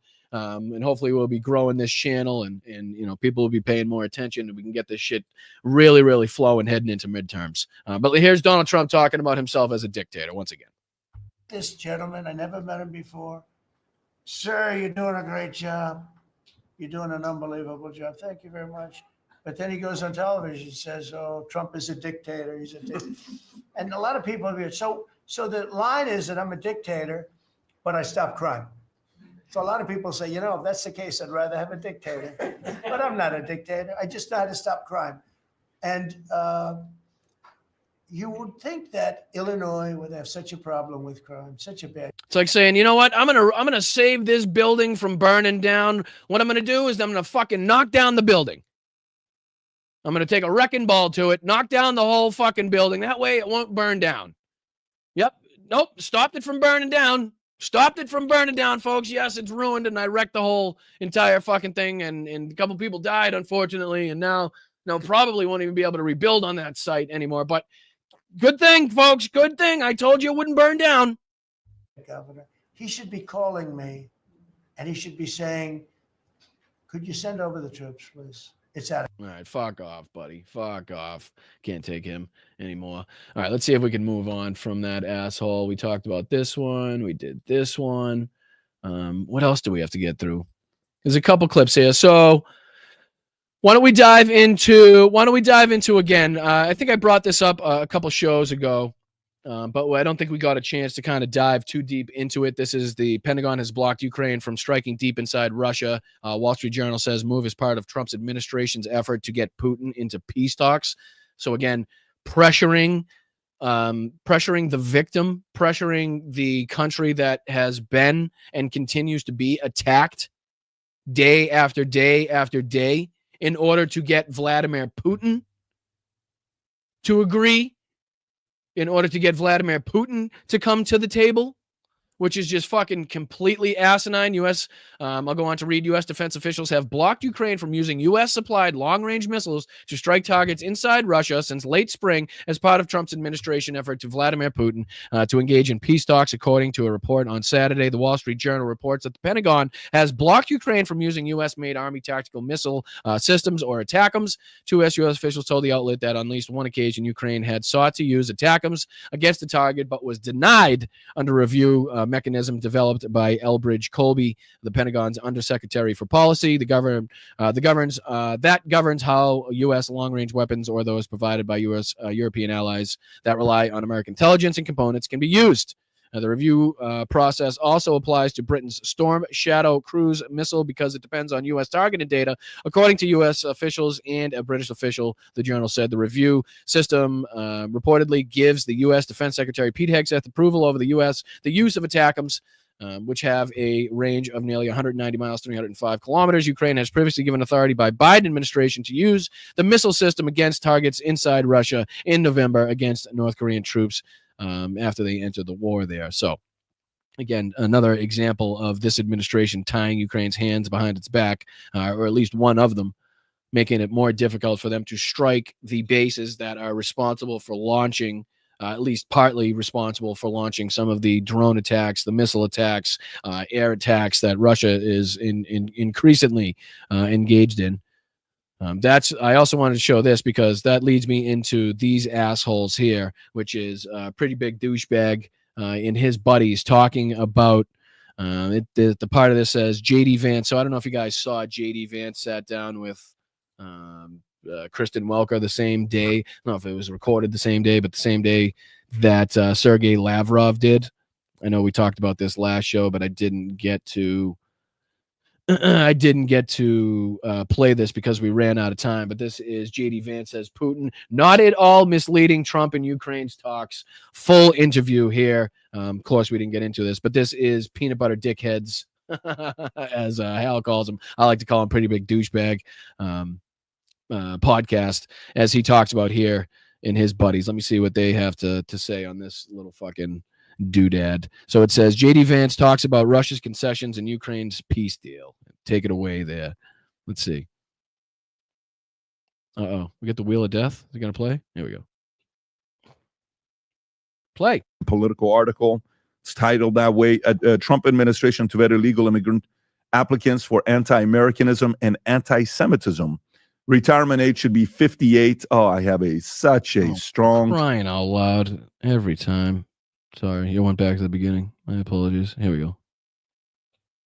Vance reveals what Putin has conceded in Ukraine peace deal. All right, did you hear that? Breaking news, guys. Breaking news, and I'm sorry that we didn't get to the Kristen Welker interview with J.D. Vance because apparently there was some huge breaking news, regarding what Vladimir Putin has, I guess, his concessions. He's given some concessions. Let's hear what they are. Negotiations with Trump. Rob, is that the clip? Okay, go for it. I didn't say they conceded on everything, but what they have conceded is the recognition that Ukraine will have territorial integrity after the war. They've recognized that they're not going to be able to install a puppet regime in Kiev. That was, of course, a major demand at the beginning. Are we listening to this, guys? Are you fucking getting all that? Listen to these concessions, or so-called concessions, and let's go by it. I know it's probably easy for everybody to glance over, but let's just go by them one by one here. Ready? It is the recognition that Ukraine will have territorial integrity after the war. The recognition that Ukraine will have territorial sovereignty, basically. So I want to get the words right. What's the exact word to use? My apologies. But what they have conceded is the recognition that Ukraine will have territorial integrity after the war. Territorial integrity after the war. Yes, but how much of their territory? Right? See what I'm saying here? How much of their territory will they have integrity in? See what he doesn't say? See that what's not being talked about? Is it going to be fucking... Are they going to have, integrity in just Kyiv? Is that what they're going to be left with? What are they going to be left with? Okay, let's go on. So territorial integrity, we don't know how much territory. They've recognized that they're not going to be able to install a puppet regime in Kiev. They've recognized that they're not going to be able to install a puppet regime in Kyiv. Now, on what fucking planet is that even a remote possibility. I think that fucking plan went out the window faster than the rubber on the fucking Russian vehicles at the beginning of this full-scale invasion. What? That's like some concession? The fact that Russia agrees they're not going to be able to install a puppet regime in Ukraine? You fucking think? That's a concession? Is that not the most obvious fucking thing ever? They couldn't even take the city of Kyiv. They couldn't even take the capital. How are they going to install a regime? What the fuck are you talking about? Of course, a major demand at the beginning. And importantly, they've acknowledged that there is going to be some security guarantee to the territorial integrity of Ukraine. And again, some security guarantees to the territorial integrity of Ukraine. Again, doesn't say what security guarantees, right? Doesn't say what they'll agree to as security guarantees. They could be the most minute and inconsequential security guarantees that Russia will agree to. But also as a part of what territorial integrity? As a part of how much of their 1991 borders are they going to get back? You see what I'm saying here? You see what I'm saying? These aren't concessions.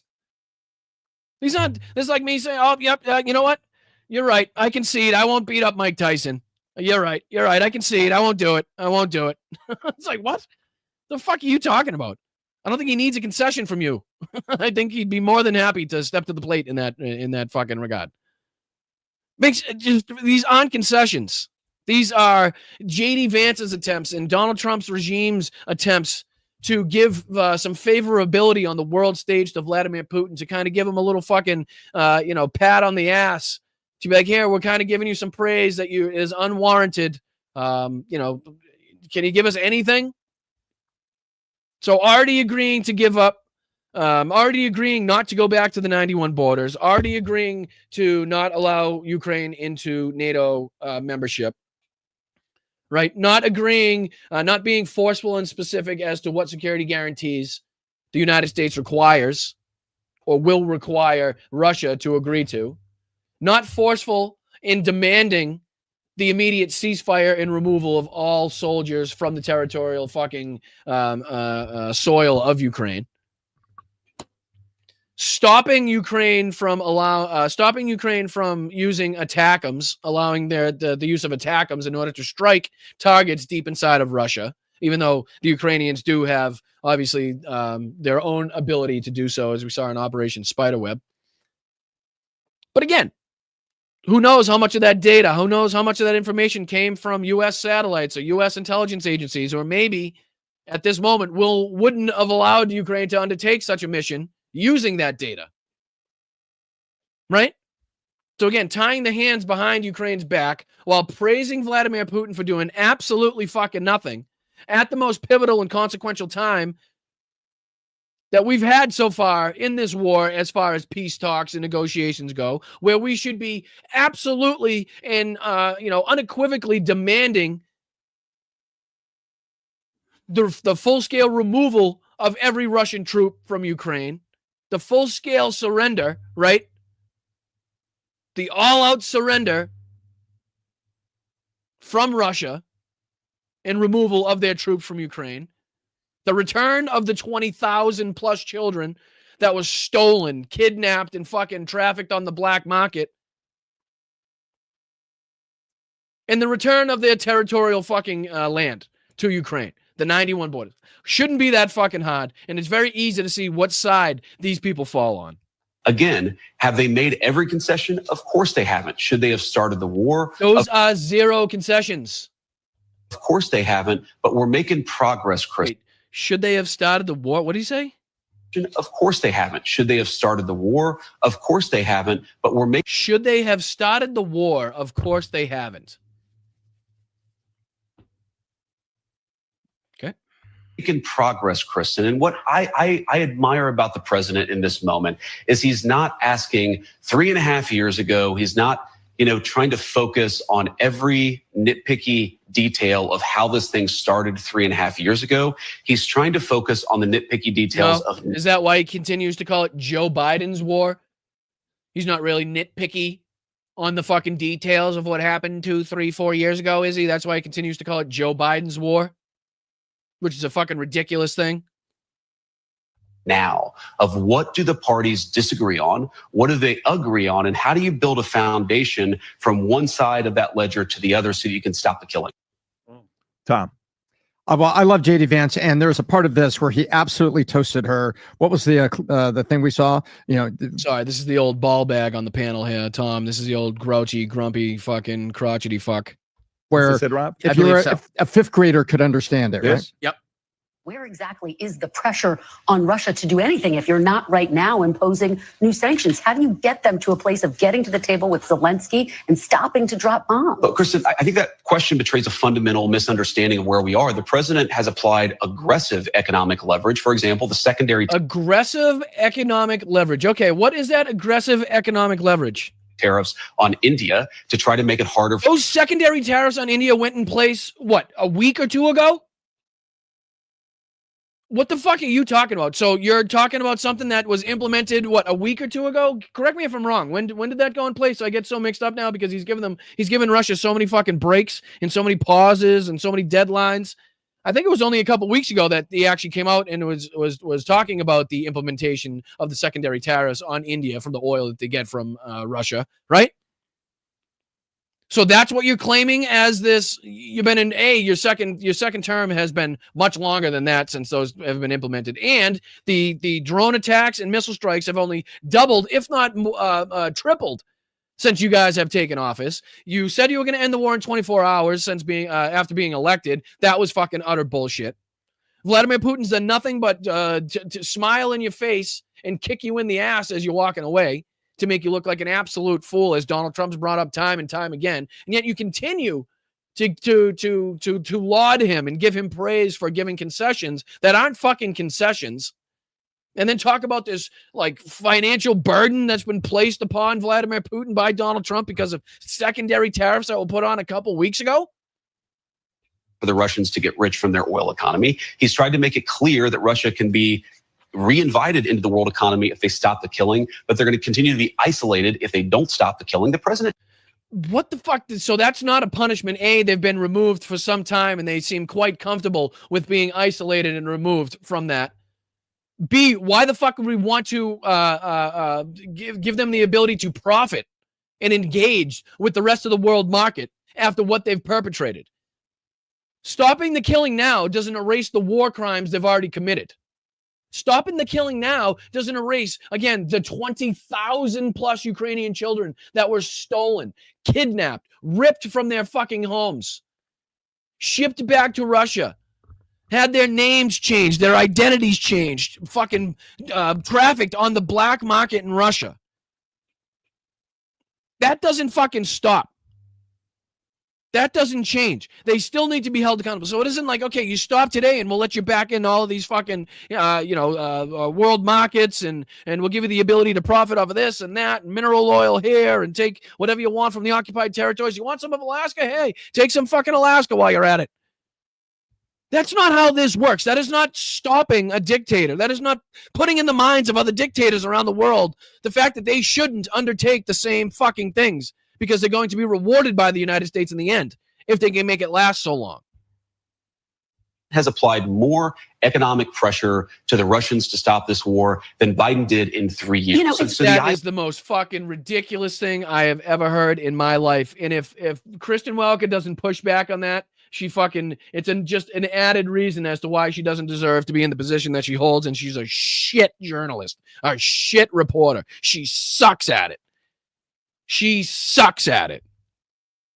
So I'm going to rewind it just a second, and I better hear some fucking comeback. I better hear some fucking call out here by Kristen, or I'm going to be fucking pissed. They're going to continue to be isolated if they don't stop the killing. The president has applied more economic pressure to the Russians to stop this war than Biden did in 3 years. So the idea that we're not doing anything, we're already doing things right now, and this is how negotiation works. You do something. So no pushback from Kristen. Okay, I gotcha. Okay, Kristen. Fucking hand in your fucking letter of resignation, please. You can just throw that right on my desk because you are shit. You are shit. All right, let me see if I can pull this up. because I'll do what fucking she should have done there. What she should have done there. Let me see if I can I'll make this just a little bigger. Oops, sorry. My apologies. Let me go to this. See if I can make it a little bigger on the screen for you. We'll just go through a little bit of the list here, just a little bit. Since the invasion in February 22, the Biden administration imposed extensive sanctions on Russia, its elites, and its critical economic sectors. The measures are designed to degrade Russia's military-industrial base and cripple its economy. Let's see here. Before leaving office in 25, the administration imposed a new round of aggressive sanctions to strengthen restrictions on Russia's energy sector and curb sanctions evasion. Expanded energy sector sanctions. Major Russian companies were sanctioned. Ban on petroleum services. The shadow fleet and insurers were sanctioned. Over 180 vessels identified. Targeted sanctions on evasion in January 25. The U.S. expanded its scope to target the networks Russia uses to circumvent existing sanctions. They targeted international networks. They toughened existing sanctions. The administration redesigned dozens of previously sanctioned entities under an authority that makes the sanctions more difficult for new administration to lift. Let's see here. The U.S. targeted Russia's financial system extensively. They froze assets. They corresponded with accounts on block and sanctions. Have been placed on correspondent and payable through accounts for major Russian financial institutions, prevented them from processing transactions. Let's see. Sovereign debt. They sanctioned sovereign debt. They targeted non-U.S. institutions. They targeted energy and commodities, individuals and elites. They even had individual sanctions on some of the fucking oligarchs. Biden administration has repeatedly sanctioned Russian President Vladimir Putin himself, senior officials, oligarchs, and their family members. So again, for Kristen Welker to not have at least some fucking pushback in this situation is pretty inexcusable in my book. Talk to the parties. You try to see if there's a meeting. Literally, the one fucking financial thing that JD mentioned was the secondary tariffs that were put on a couple weeks ago. That was it. Again, we believe we've already seen some significant concessions from both sides just in the last few weeks. We're going to eventually be successful, or we'll hit a brick wall. And if we hit a brick wall, then we're going to continue this process of negotiation, of applying leverage. This is the energetic diplomacy that's going to bring this war. Why not call for a ceasefire? Why not demand a ceasefire from Russia as these talks are going on? We're to a close. Have a nice day. I mean, Charlie Kirk came out and says, can you believe that our vice president was having to speak to Kristen Welker like he's talking to a fifth grader?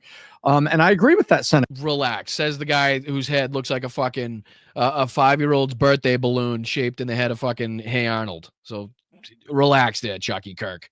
I meant, she came in just like the media comes in. It's the old phrase about, you walk into the courtroom, you look at the judge, and you can in the old days, you could always already tell the judge is staring at you saying, okay, I'm cooked, right? This is already over. We might as well not even have my trial.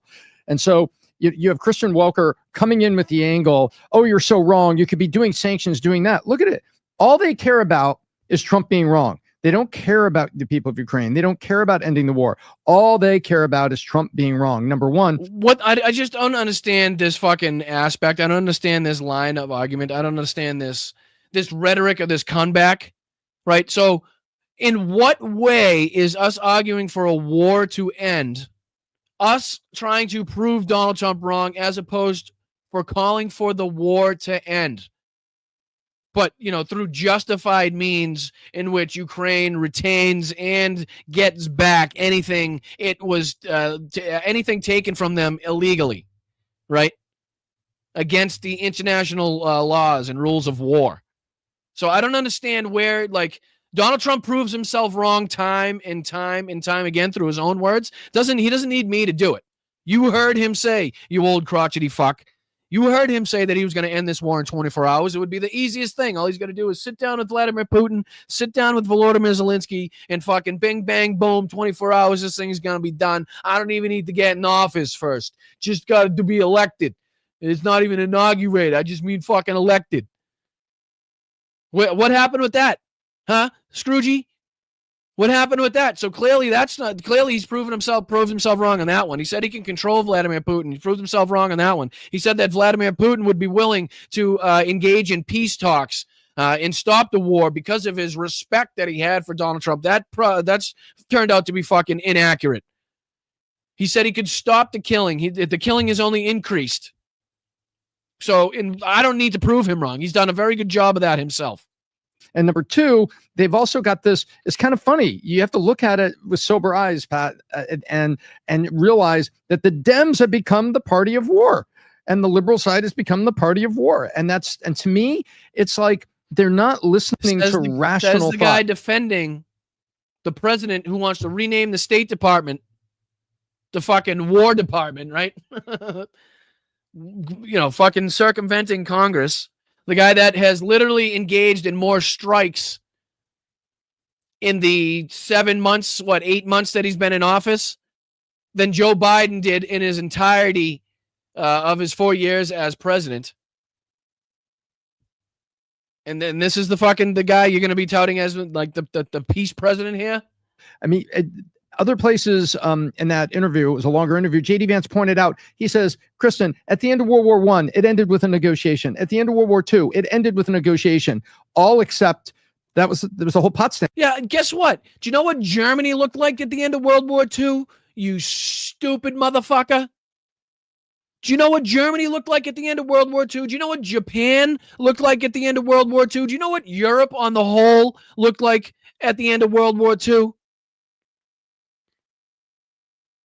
But specifically, do you know why Germany and Japan came to talk came to be part of those negotiations in the first place? Because of the fucking outright obliteration of their country. Because of the unmitigated violence that we had to enact, that we had to fucking engage in order to defeat such a determined and passionate enemy. Right, so they didn't just fucking waltz in there with absolutely no fucking damage done to their country whatsoever, without their backs against the wall, without millions and millions and millions of dead.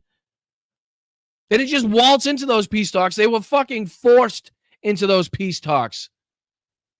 Berlin was a shell, was rubble. Dresden, Hamburg. I mean, the list goes on. Peenemünde. I mean, the scene was staggering. Talk about fucking Tokyo, right? Talk about any of the islands leading up to the doorstep of Japan that the United States had to take. And how decimated even those small, remote and fucking, sparsely inhabited islands were after a few months of fighting. Why does Russia get to come off scot-fucking-free? Why do they just get to waltz in without any of their territory having been exposed to the full fucking ferocity of this war? I don't get it. Conference, right? All except in the Pacific. After 2 atomic weapons, first time weapons like that have been used on civilian/military targets ever. Japan was sitting there on the USS Missouri, sitting there just saying, what do I got to sign? We got to get out of this. We're done. And so they surrendered. Everything else. Right. After we dropped 2 atomic bombs. After we had decimated their fucking force. The security levels that they had leading up to the mainland of Japan. Like, what the fuck? Does this guy not remember a goddamn thing? Like, is he really trying to compare what happened to Germany and Japan at the end of World War I or World War II to what Russia has had to endure here and what they've suffered? Like, what the fuck are we talking about? I know they've lost an exorbitant amount of people, but fucking guess what? Their homeland has not felt the wrath of this war. The people of Kursk, maybe, to some extent. But because of the handcuffs that have been placed on by the United States government, again, not allowing Ukraine to use the ATACMS to strike targets deep inside of Russia, and things like that, the hesitancy of even the Biden administration to allow Ukraine to strike targets inside of Russia, put Ukraine on the back foot, and it allowed Russia to kind of fucking waltz right through this without, again, having the fucking, I don't know, the ability to feel the wrath of this war and what it actually means to be under fucking artillery and drone and missile attack. Hitler takes his own life, if you believe that's the way it happened. Mussolini is gutted in the public square in the horrific graphic circumstances. But then guess what? And guess what? We want to give Vladimir Putin a mineral deal. Doesn't that show you the fucking difference in the way these things are being held? Mussolini was strung up by his fucking feet with his girlfriend. Hitler had to live in a bunker for fucking several months, took his life, took his girlfriend or his wife's life. Meanwhile, we're talking about giving Vladimir Putin access again, or the ability to access world trade again. The ability to profit off of the stolen territories in Ukraine, the ability to have some natural resources from Alaska. See the difference in how we're treating these two fucking situations? See the difference in what Russia looks like now compared to what Japan and Germany looked like at the end of World War I and World War II? Mainly World War II. The U.S., the Soviets, and the Brits get together and negotiate the end of World War II. Weird. All the major wars end with negotiate shit. They fucking they demanded unconditional surrender, and they fought hard and lost an exorbitant amount of people willing to sacrifice their lives for the betterment of society, for fighting for democracy, in order to get to that point where they could demand unconditional surrender. Then again, they didn't just waltz in there and start fucking happily negotiating with the fucking Axis. They defeated them convincingly, without question. They annihilated their ability to fight. And then they forced them to sign the unconditional surrender. This wasn't like a mutual fucking thing here, right? Right. And then again, you could talk about how much Germany was forced, and we talked about it on the last show. The Treaty of Versailles, right? If we're demanding reprisals, reparations, and we're demanding some accountability, I think it's pretty easy for everybody to say that Russia is the instigator. Russia attacked Ukraine. Russia started this war. So if we demanded what we demanded of Germany after World War I, in the exorbitant amount that they were forced to pay back, that's what we should be demanding, if not more, from Russia. They should have to foot the bill for every fucking pipe, every ounce and fucking pound of concrete, every road fucking sign, every wire, every building that has to go back up should be fucking paid for by Russia. Negotiations, and that's where we are right now. And we have gotten a major thing. Remember, one of the key spark points was Russia. I do not want NATO country on my front lawn. And I do not want that. And the Russian talking point, Kremlin talking point, Putin talking point. You heard here on fucking the Pretty Big Dickhead podcast. Warhawks, Nikki Haley and others wanted that to happen. They wanted to dare the Russians. They wanted to poke them. Well, guess what? So one of the things he didn't want was that. But now you've got Putin saying, look, I understand some security guarantees are going to be part of this. Do you hear what that is? That's Putin saying, yeah, I get it. So if we stop this war, you don't want it to happen again. Security guarantees will be out there with NATO countries and the United States. That's a movement for Putin if exactly what Vance said is correct. But why would Vance say something? Security guarantees have been asked for by Ukraine and have been talked about by the allies, especially the European allies, for quite some fucking time. Even before the full-scale invasion, security guarantees from people around the world, from other countries around the world, was a discussion had. What do you think the Budapest Memorandum stemmed from, right? Where we made Ukraine to agree to give up their nuclear weapons in exchange for a security guarantee from the United States that we would step up in their defense if Russia ever engaged in what they're engaging in right the fuck now. Thing incorrect like that and jeopardize negotiation. If Putin say, wait a minute, what's he saying this on a Sunday news show? I didn't say that. Mm-hmm. And so I think we're headed in the right direction. And it's our liberal media, once again, Trump wrong, Trump bad.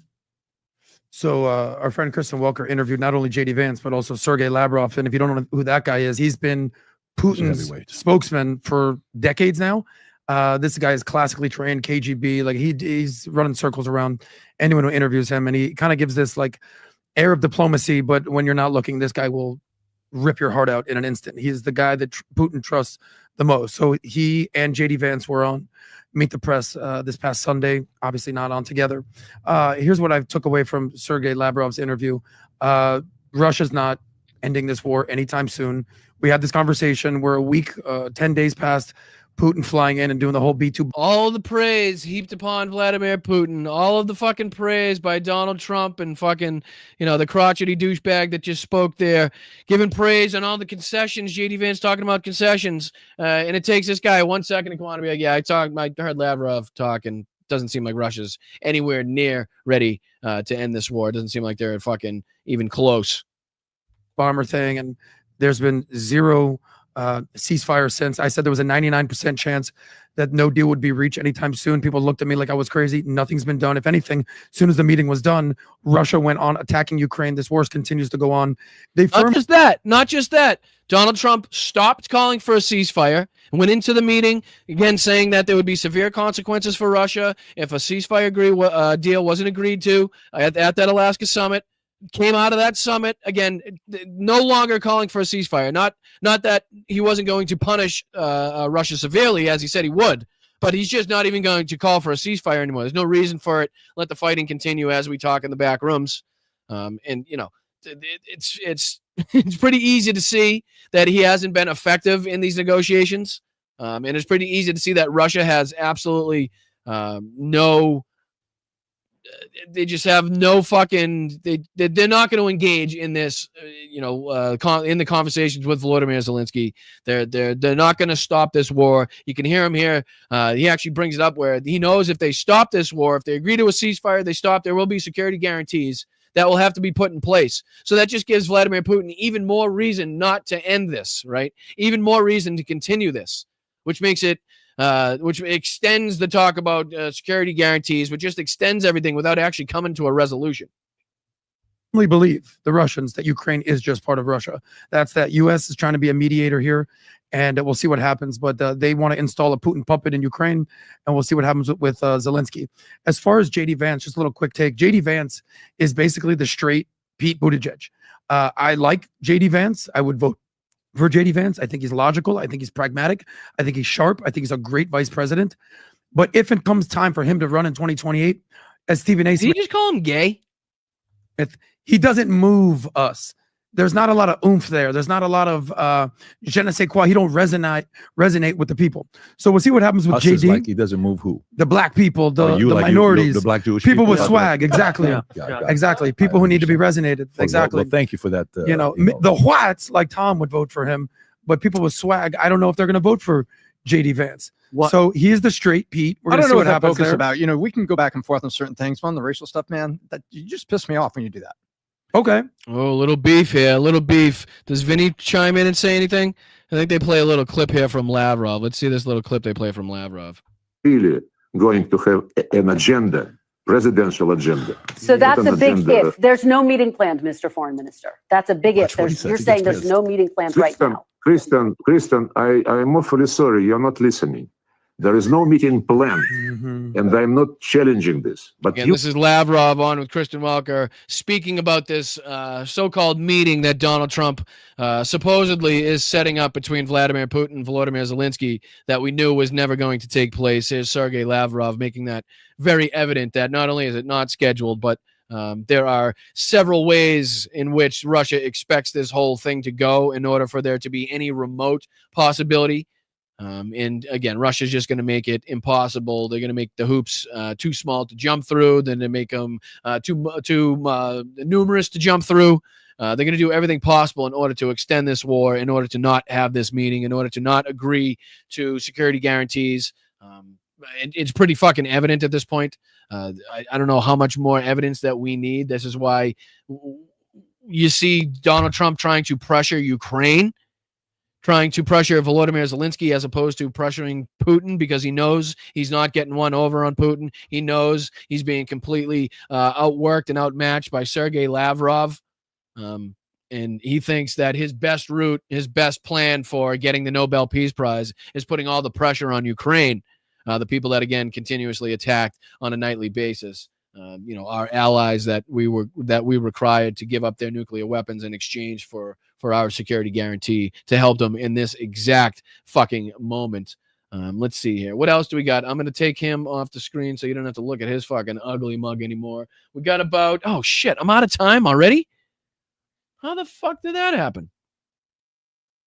God damn, it happens every time. All right, I'm just going to play the first couple seconds of this for you guys because I'm going to Recent Pentagon audits have revealed that the Pentagon has spent. I'm going to just play the first couple seconds of this and then I'll put the link in the chat for you guys because I think this is something that is something that we should see. This is a YouTube video I came across titled Pentagon Finds U.S. Under-Aided Ukraine by Billions. Let me put this on the screen for you guys. If you can see this, right? So this is something that I was kind of taken aback by. He says that the number, the exorbitant number of 350 billion or whatever you hear from Donald Trump is ridiculous and outlandish and can't be corroborated or backed up with any fucking substantial means. Even that we know of, even the real number, may be even too high for the amount that we've sent to Ukraine. So just listen to the beginning of this. Ready? Recent Pentagon audits have revealed that the Pentagon has spent billions of dollars less aiding Ukraine than was originally reported. So audits suggest that the Pentagon has actually sent billions and billions less than originally reported to Ukraine. How exactly did this happen? And is this just more evidence that the we're spending too much on Ukraine argument is kind of bunk? I'm Paul, U.S. Army combat veteran. Let's talk about this. First. All right, so I'll put my right hand up. I don't know Paul from a piss hole in the snow. I don't know his qualifications. I don't know his political affiliation, his background, or anything like that. But I did find this very friggin' intriguing, right? So if we can, let me see if I can kind of get this off. If we can kind of stick it to MAGA and fucking these Republicans with, hey, that $350 billion number you keep throwing out, not only is that asinine, but hey, take a look at those reports. We haven't even given Ukraine the amount of aid, the number that we say. So, and he goes on, this is let me see if I can put this on I'll get you this guy's name here and I'll get you the link in just a second.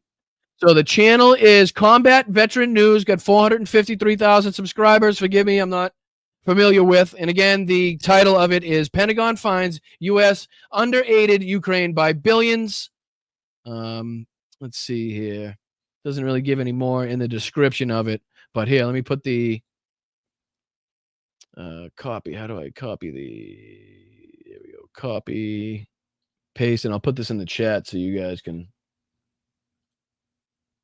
There you go. So I just dropped that link in the chat. If you guys want to check out this video, again, it was on YouTube and kind of talks about how a recent audit finds that we may have been sending even less money than we think to Ukraine, less aid than we think. So check this out. Let me see if I can share this tab instead. Just another minute of this. I know I'm over and I apologize. I'll be done in just a second, but just another quick second of this. Ready? Like an auditor, because auditors, they're accountants. Their brains just don't work like you and I. They are so technical and so specific and so idiosyncratic with their wording that it's almost impossible to understand what an audit report is actually saying. So you can imagine then. Did you see what it said? Did you see that friggin' article? Look at what it says. Pentagon accounting error provides extra $6 billion in arms to Ukraine. The Pentagon says accounting error is about double that of previous estimates, freeing up more funds for weapons assistance. So clearly that number right there is just doubled from that one account. And we're talking about double that was sent. Like we said, 6 billion was sent when originally it was only probably 3 billion that was sent, when some sort of accounting error made it seem like it was $6 billion in arms that was sent. So I thought that was pretty intriguing for anybody that's interested in, again, the lies being told by not only Trump's administration, by MAGA folks talking about the $350 billion we've sent. I also wanted to go through, was there anything that we missed that I wanted to go through? Let me just see here. Take this off the screen for you guys. Put this on. Just going to go through my emails, make sure we didn't miss anything that I wanted to kind of touch on. Thank you. Nordez has been sending me a ton of stuff. Tiffany has sent me a ton of stuff, as well as Alyosha and Yvonne. Thank you so much. I apologize that I haven't had the chance to kind of get to the stuff. A lot of it is what I wanted to talk about anyway. I know Tiff sent over JB Pritzker's words. We'll have to cover that tomorrow. Maybe I'll cover that tomorrow during our afternoon show that we have. Don't forget, we added that new Wednesday show, 1 p.m. to 2 p.m. Eastern. So check that out tomorrow. Maybe we'll talk about JB Pritzker because he's been fighting back in a major way. Not only that, but the I've Had It podcast talking about Donald Trump's health, as well as Stephen Miller on Hannity. We'll be taking a look at that tomorrow. I'll highlight those for tomorrow because we didn't get to those today, and I do apologize, as well as kind of sharing some of the memes and stuff that Alyosha has found and put together, as well as any other breaking news that we talked about. What do you say we get into thanking some people, and I'll get you guys out of here to enjoy the rest of your Tuesday. I'm going to go into Venmo. Thank everybody that has sent a Venmo to this little thing right here. Again, you can take a picture right with your phone, sends you right to the Venmo, send $1 over, and it goes a long, long way in helping this. So thank you so much to, let me just see here, to Teague, to David, to Robert, to Allison, to Linda, and of course my beautiful and lovely sister Kelly for her help. Jamie, Thomas, Damon, Nancy, Robert. Thank you, Slacks. I appreciate you. Everybody that's contributed in any way, shape, or form, including but not limited to just Julie being here for 12 months. Let's go. It's getting really hard to live in Texas. I can only imagine being a blue dot in a red state, with my mouth, with my passion, my aggression, and my inability to keep myself out of arguments. I can definitely see how it would be a tough place to live, Julie. So we feel for you. We're with you every step of the way. You are actually one of the more important people in this country, though. The blue dots in the red states are increasingly becoming more and more important. Excuse me. And not only getting the truth out there, but trying to recruit anybody on the fringes that has been wrapped up in this bullshit that still may be able to be swayed back to reality.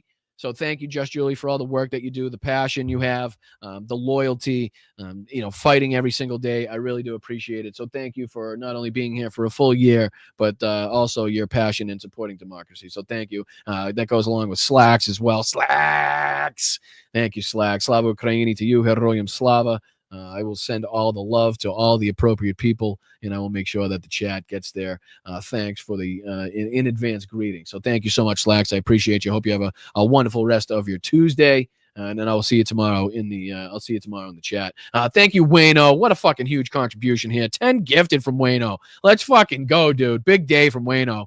Appreciate that, dude. I appreciate that, dude. I hope you're well. I hope you're healthy. I hope you're having a great day. And thank you so much for your kind contributions to the channel. That was followed by Colleen's incredibly generous $20 donation to the channel. I didn't know about that. Today's press conference was even worse than yesterday. Unbelievable. It gets worse with everyone. Every single one is going to continuously get worse. I know Hal's brought this up a bunch of times, but his health isn't going to get any better. His mental acuity isn't going to get any fucking sharper, right? It's downhill and fucking severely downhill from here on out. The bruise on his hand is just the beginning. His incoherence is just the beginning. His incompetency that he already had as a child, that he already had growing up, is only going to get worse. It just becomes more scary that this man is in charge of the situations that he's in charge in. Again, sicking the fucking National Guard, the armed National Guard, military, giving police force the ability and the right to fucking violently attack protesters, peaceful protesters, saying it's going to happen in Chicago, Baltimore, Boston, attacking Michelle Wu, just going after people left and right. This is... the more and more I think about it, and this may be a hot take here, ladies and gentlemen, but the more and more I think about it, and I know this is something shared between everybody here behind the scenes at Blunt Politics, but the more and more I think about it, the more and more this fucking Epstein shit is looking like the distraction from the fascist takeover of this country, right? As much as I want to see justice and accountability, as much as I think we should continue hammering Donald Trump over the head with his criminalities and his involvement in Jeffrey Epstein, we're still not completely focusing on the outright onslaught, the outright attack on our identity as Americans, our rights as Americans, immigrants in this country, our asylum process, the First Amendment, our ability to call ourselves a free society, gerrymandering, fucking unconstitutional, illegal acts. So I think we need to be like, what's the animal that can like have his fucking eye on one thing over here is the same thing he's got his eye on something over here. But I think we need to be fucking very, very careful to not take our eye off the ball with this fascist takeover with ICE, the fascist takeover with the national fucking the National Guard, and the federalized takeover of metropolitan police departments. The brutality against immigrants, the brutality against American citizens, while also calling for the justice and accountability that is deserved by the victims from the Epstein shit, right? So we're not going to stop calling it out, but we need to stop with this whole everything's a fucking distraction from the Epstein thing. We need to be thinking about fucking Donald Trump's fascist takeover and the Republicans' fascist takeover of this country, and anything that can be used to distract us from that, right? We can continue to call for the release of the Epstein files. We can continue to demand transparency in the government. We can continue to demand for accountability, but we cannot take our eye off the fucking ball. We cannot just be blindly focused on one subject while allowing ICE to run rampant, while allowing the National Guard to run rampant, while allowing our rights to be stripped from us literally by the minute, while allowing Donald Trump to continue to support Russia while pressuring Ukraine, while continuing to allow Benjamin Netanyahu and the Israeli government to engage in one of the worst, if not the worst, man-made famines in recent history. So again, maybe a hot take, but that's just kind of my feelings. And the more and more I think about it, the more and more one of those things is definitely going to help a lot of women that were affected by these monstrous individuals. But I don't know if it goes a long way into repairing our country, right? Do you know what I'm saying? Like, I want accountability. I want justice. I want to see these fucking criminals, regardless of who they are, behind bars. I want to see that the rule of law still means something. But we could do all of that. We could have all of that while in the background, Donald Trump is destroying the rule of law, is destroying democracy, is destroying our rights. Where does that inevitably lead us, right? So let's kind of, like I said, kind of have our dual vision here, and stay grounded on what's actually happening in this country, while also calling out things that should be rightly called out. Again, I'm not saying ignore. I'm not saying don't talk about it, but this everything is a fucking distraction bullshit is really crawling up my ass and is really fucking starting to piss me off, where you can't talk about anything nowadays because it's a distraction from the Epstein files. The fucking Epstein files is a distraction from the utter incompetency, the utter corruption we have seen from this administration. But that doesn't mean we can't ask for accountability as well. So let me continue down the list. So I think we left off at, what was it, Colleen? So thank you, Rachel. He died with COVID, not from it vibes. Oh, yeah, right. Definitely. I know what you're talking about. Colleen coming in again with the 5 gift. Let's fucking go, Colleen. I appreciate you. Intune Orange for $2. Let's fucking go, buddy. Appreciate that. Appreciate the contributions. Thank you so much for the $10 super chat, Nina G. Let's go. Let's fucking go. I appreciate that. Sheldon back at it. Jeff back at it. JD coming in with the extra saucy profanity bonus. Let's fucking go, JD. I appreciate you guys. And again, it is a necessary evil in the position that I'm in, making this a full-fledged career, or at least attempting to bring you guys the accurate news, to bring you guys the important aspects of today's societies and political the political fucking realm of what I believe is important. And that can only happen with the support of you guys. So everybody here that I just named, JD, Jeff, Sheldon, Nina, Intune Orange, Rachel, Colleen, Wayne, Slacks, Julie, every single person on Venmo as well. You guys are solely responsible for keeping this channel running and keeping this channel growing. A lot of you have been here from the beginning. As I told you, you would watch this channel grow with your contributions. I promise I would put the money to good use. I told you that I was going to try to make this a full-time gig, and this is what I wanted to do because I was passionate about it, and that's exactly what I have done. It has cost me a little bit of hardship, and has put me in a little bit of a tough spot, but I have full faith in not only my abilities, but also the fight of you guys out there in the chat, the fight of the American people, and the passion that you guys have to support independent media and people calling for what I believe are rightfully populist beliefs in helping not only the lower classes and the marginalized communities in our country, but also anybody else that may be in need as well. So thank you very much for everybody. Sorry about the confusion. That's my fault earlier. I should have been much more specific in the way I referenced that question earlier, considering October 7th. That's totally my fault. I was specifically referring to Israeli civilians. So if that caused any consternation or any concern in the chat, I do apologize. Again, I wasn't calling out or saying right or wrong on either way. I was just kind of testing, the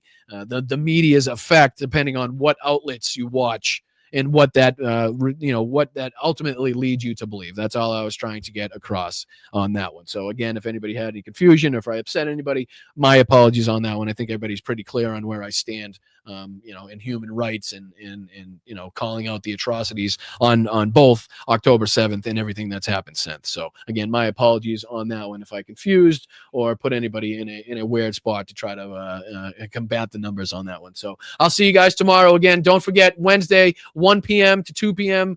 Eastern.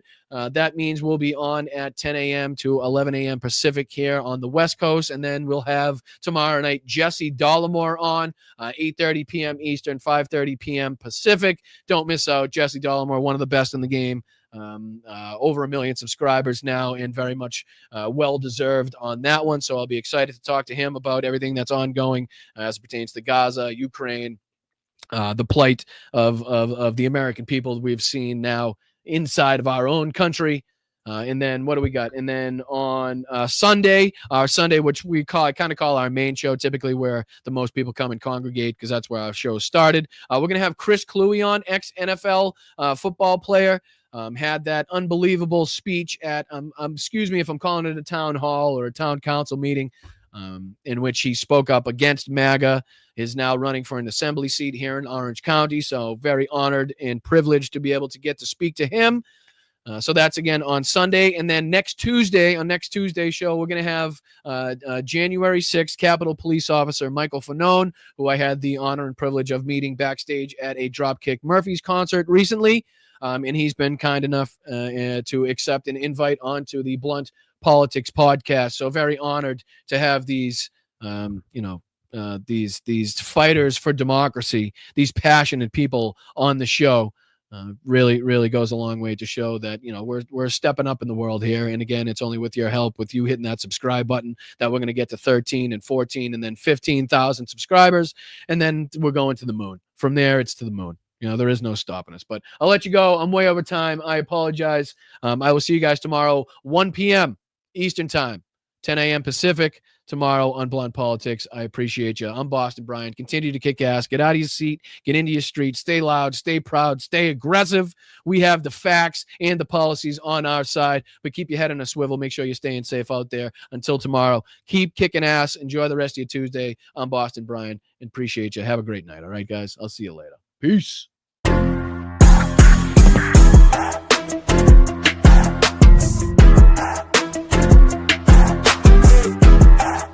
Thank you so much, mods. I appreciate all you. Thank you for keeping that chat a safe place for everybody to engage in their discourse.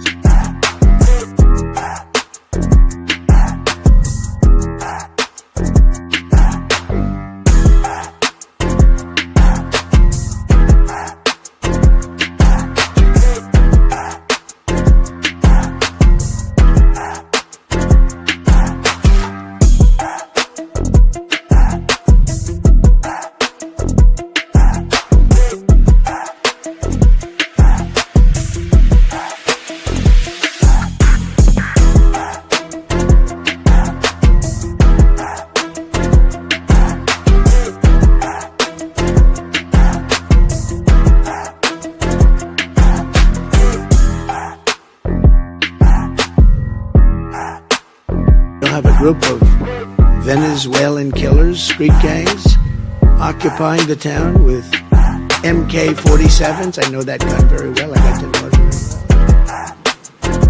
well. I've become an expert on guns.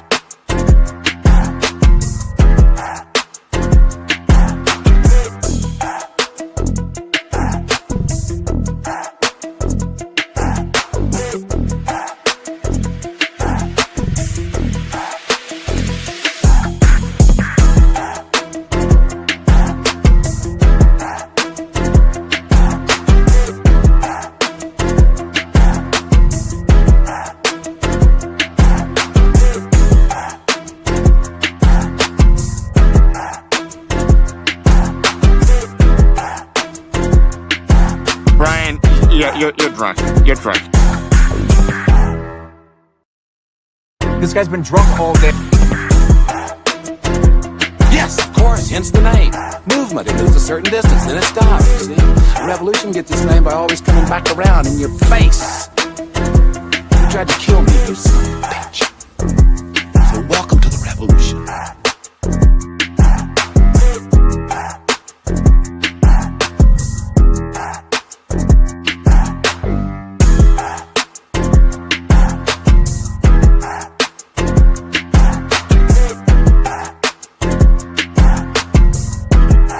You're a nation that just recently heard that Saudi Arabia and Russia will repeat your... Go fuck yourself. Bad news, bad news. Even when it's good news, it's bad news. I am the chosen one. Get off my plane. Look, man, I ain't falling for no banana in my tailpipe.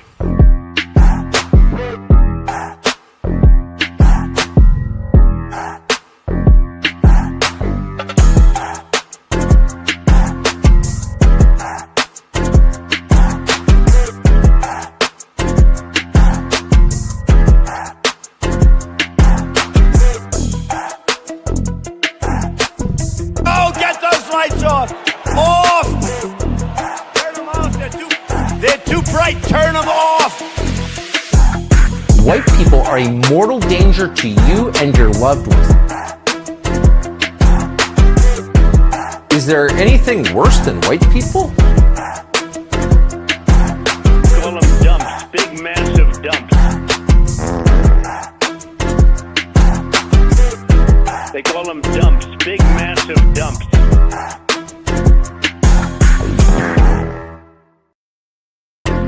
He says rectum damn near killed him. Hey, you got a little chubby going there. If he builds the wall the way he built Trump Towers, we'll be using illegal immigrant labor to do it. Hey, you got a little chubby going there. Refer to my hands. If they're small, something else must be small.